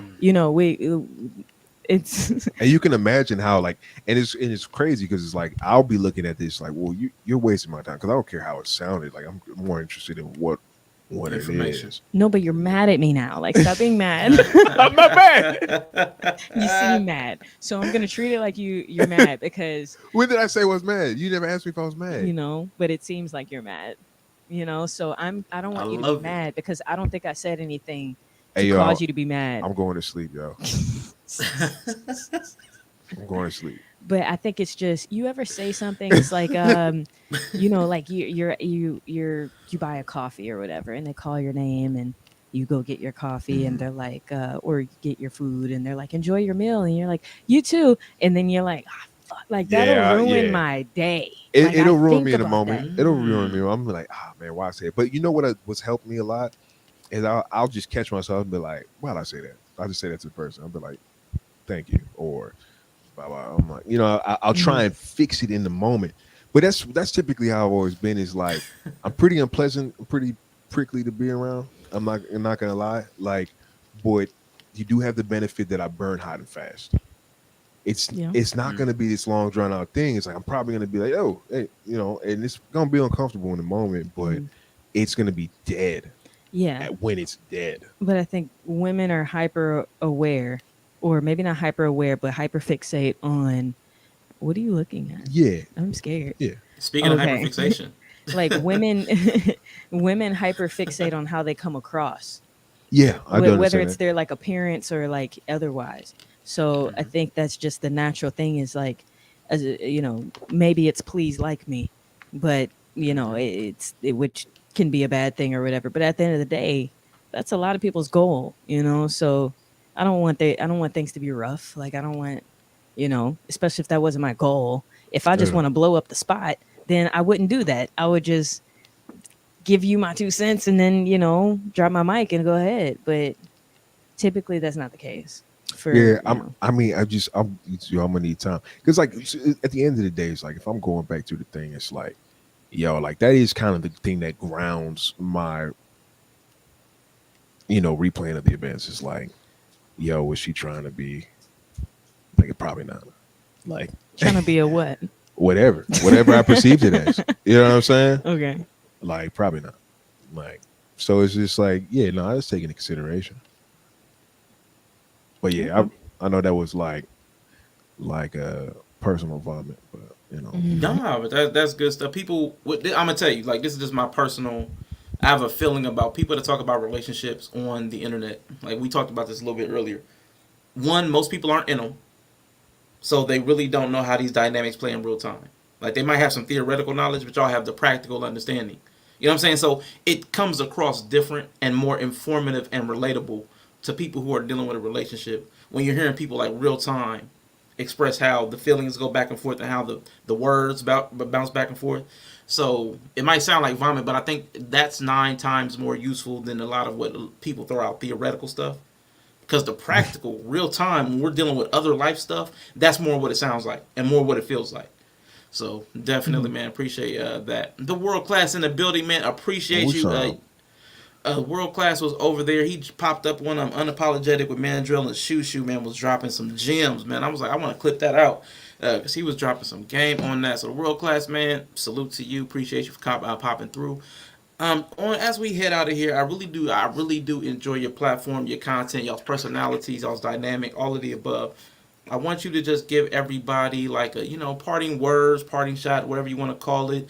Again, their channel is in the description, the I Digress, and I will drop it again in the chat, so you can follow, sub, all that good stuff. I think I go back and forth between Twitch and YouTube, but it's subscribe here.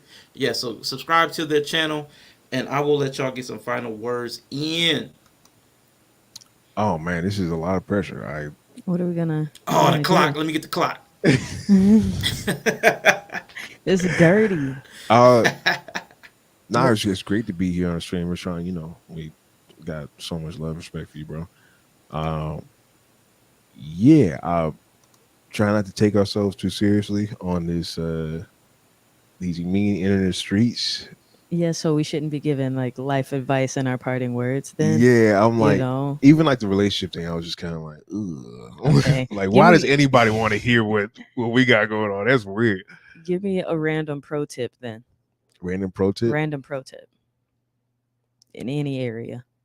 If you have a Cash App card, there's something called Boost, and there's usually typically rewards.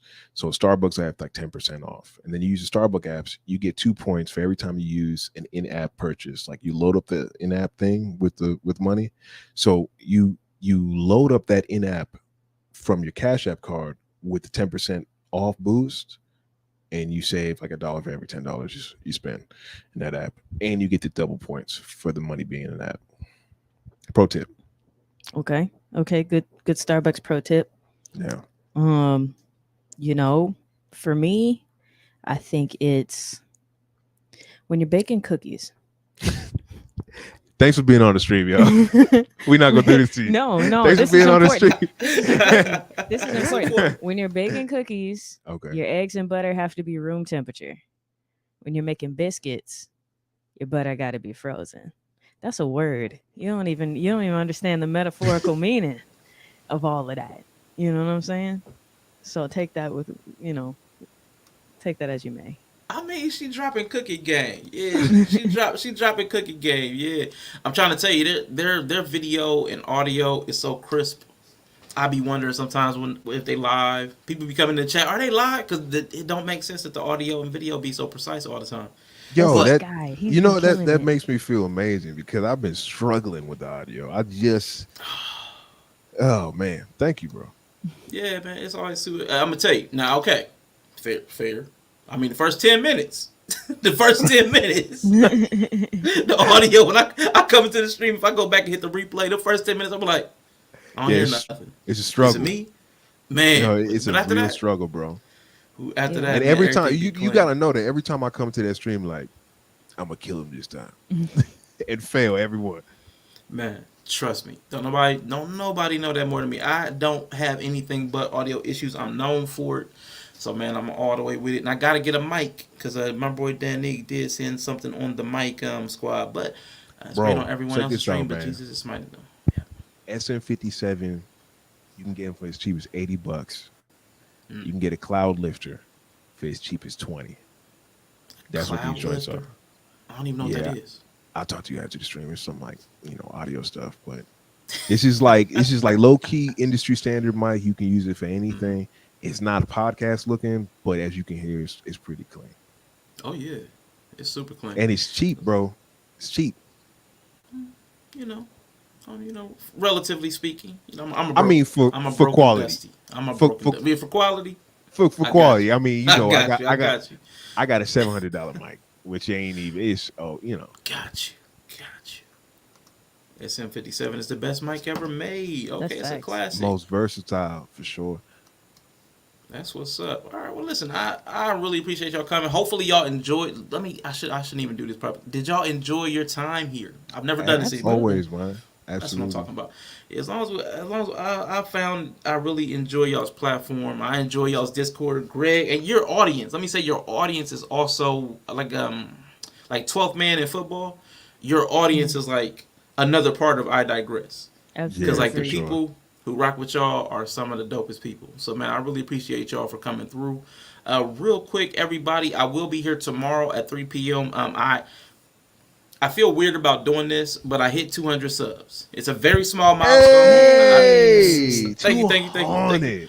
Right. It's one of those things that I would typically overlook, but people have been on me about certain little small micro behaviors.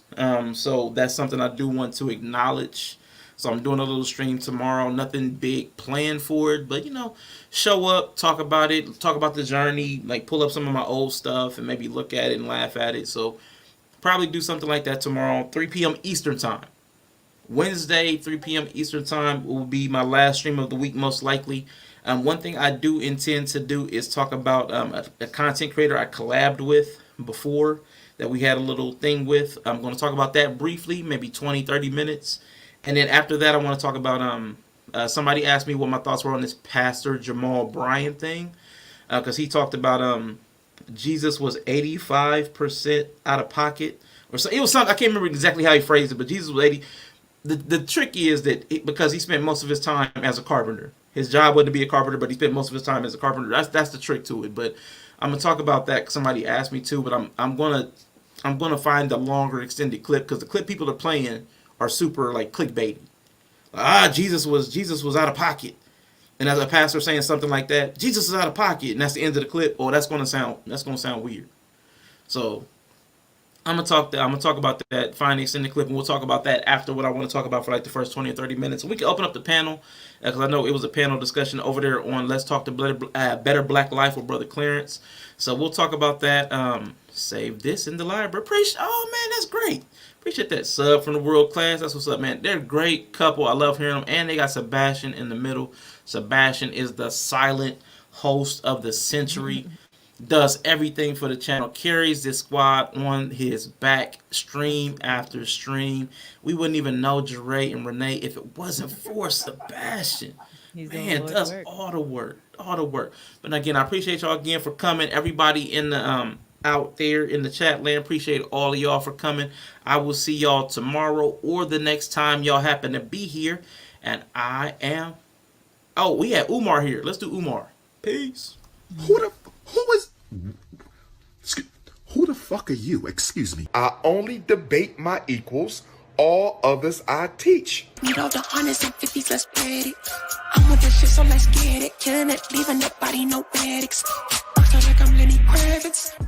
You have cooned so bad, my brother, that they damn near need to put your face in the dictionary next to the word coon. And I don't mean no disrespect, my brother. White man play you like he play Sega. He play you, this is you. He ain't even got to be in the hood. He got this. He played Negroes like this. But they not speaking up against your oppression. I wish another coon, boot-licking, shut-jiving Uncle Tom will get in my face talking about we need to be patient. We gotta sweat. Y'all don't want to sweat. Y'all don't want to sweat. Y'all just want to be comfortable. It's none of your concern. You don't have the right to ask me where I've been. You don't have the right to know what I was doing. You messed up, and I took a break. And guess what? The next time you mess up, I'm going to take another break. I got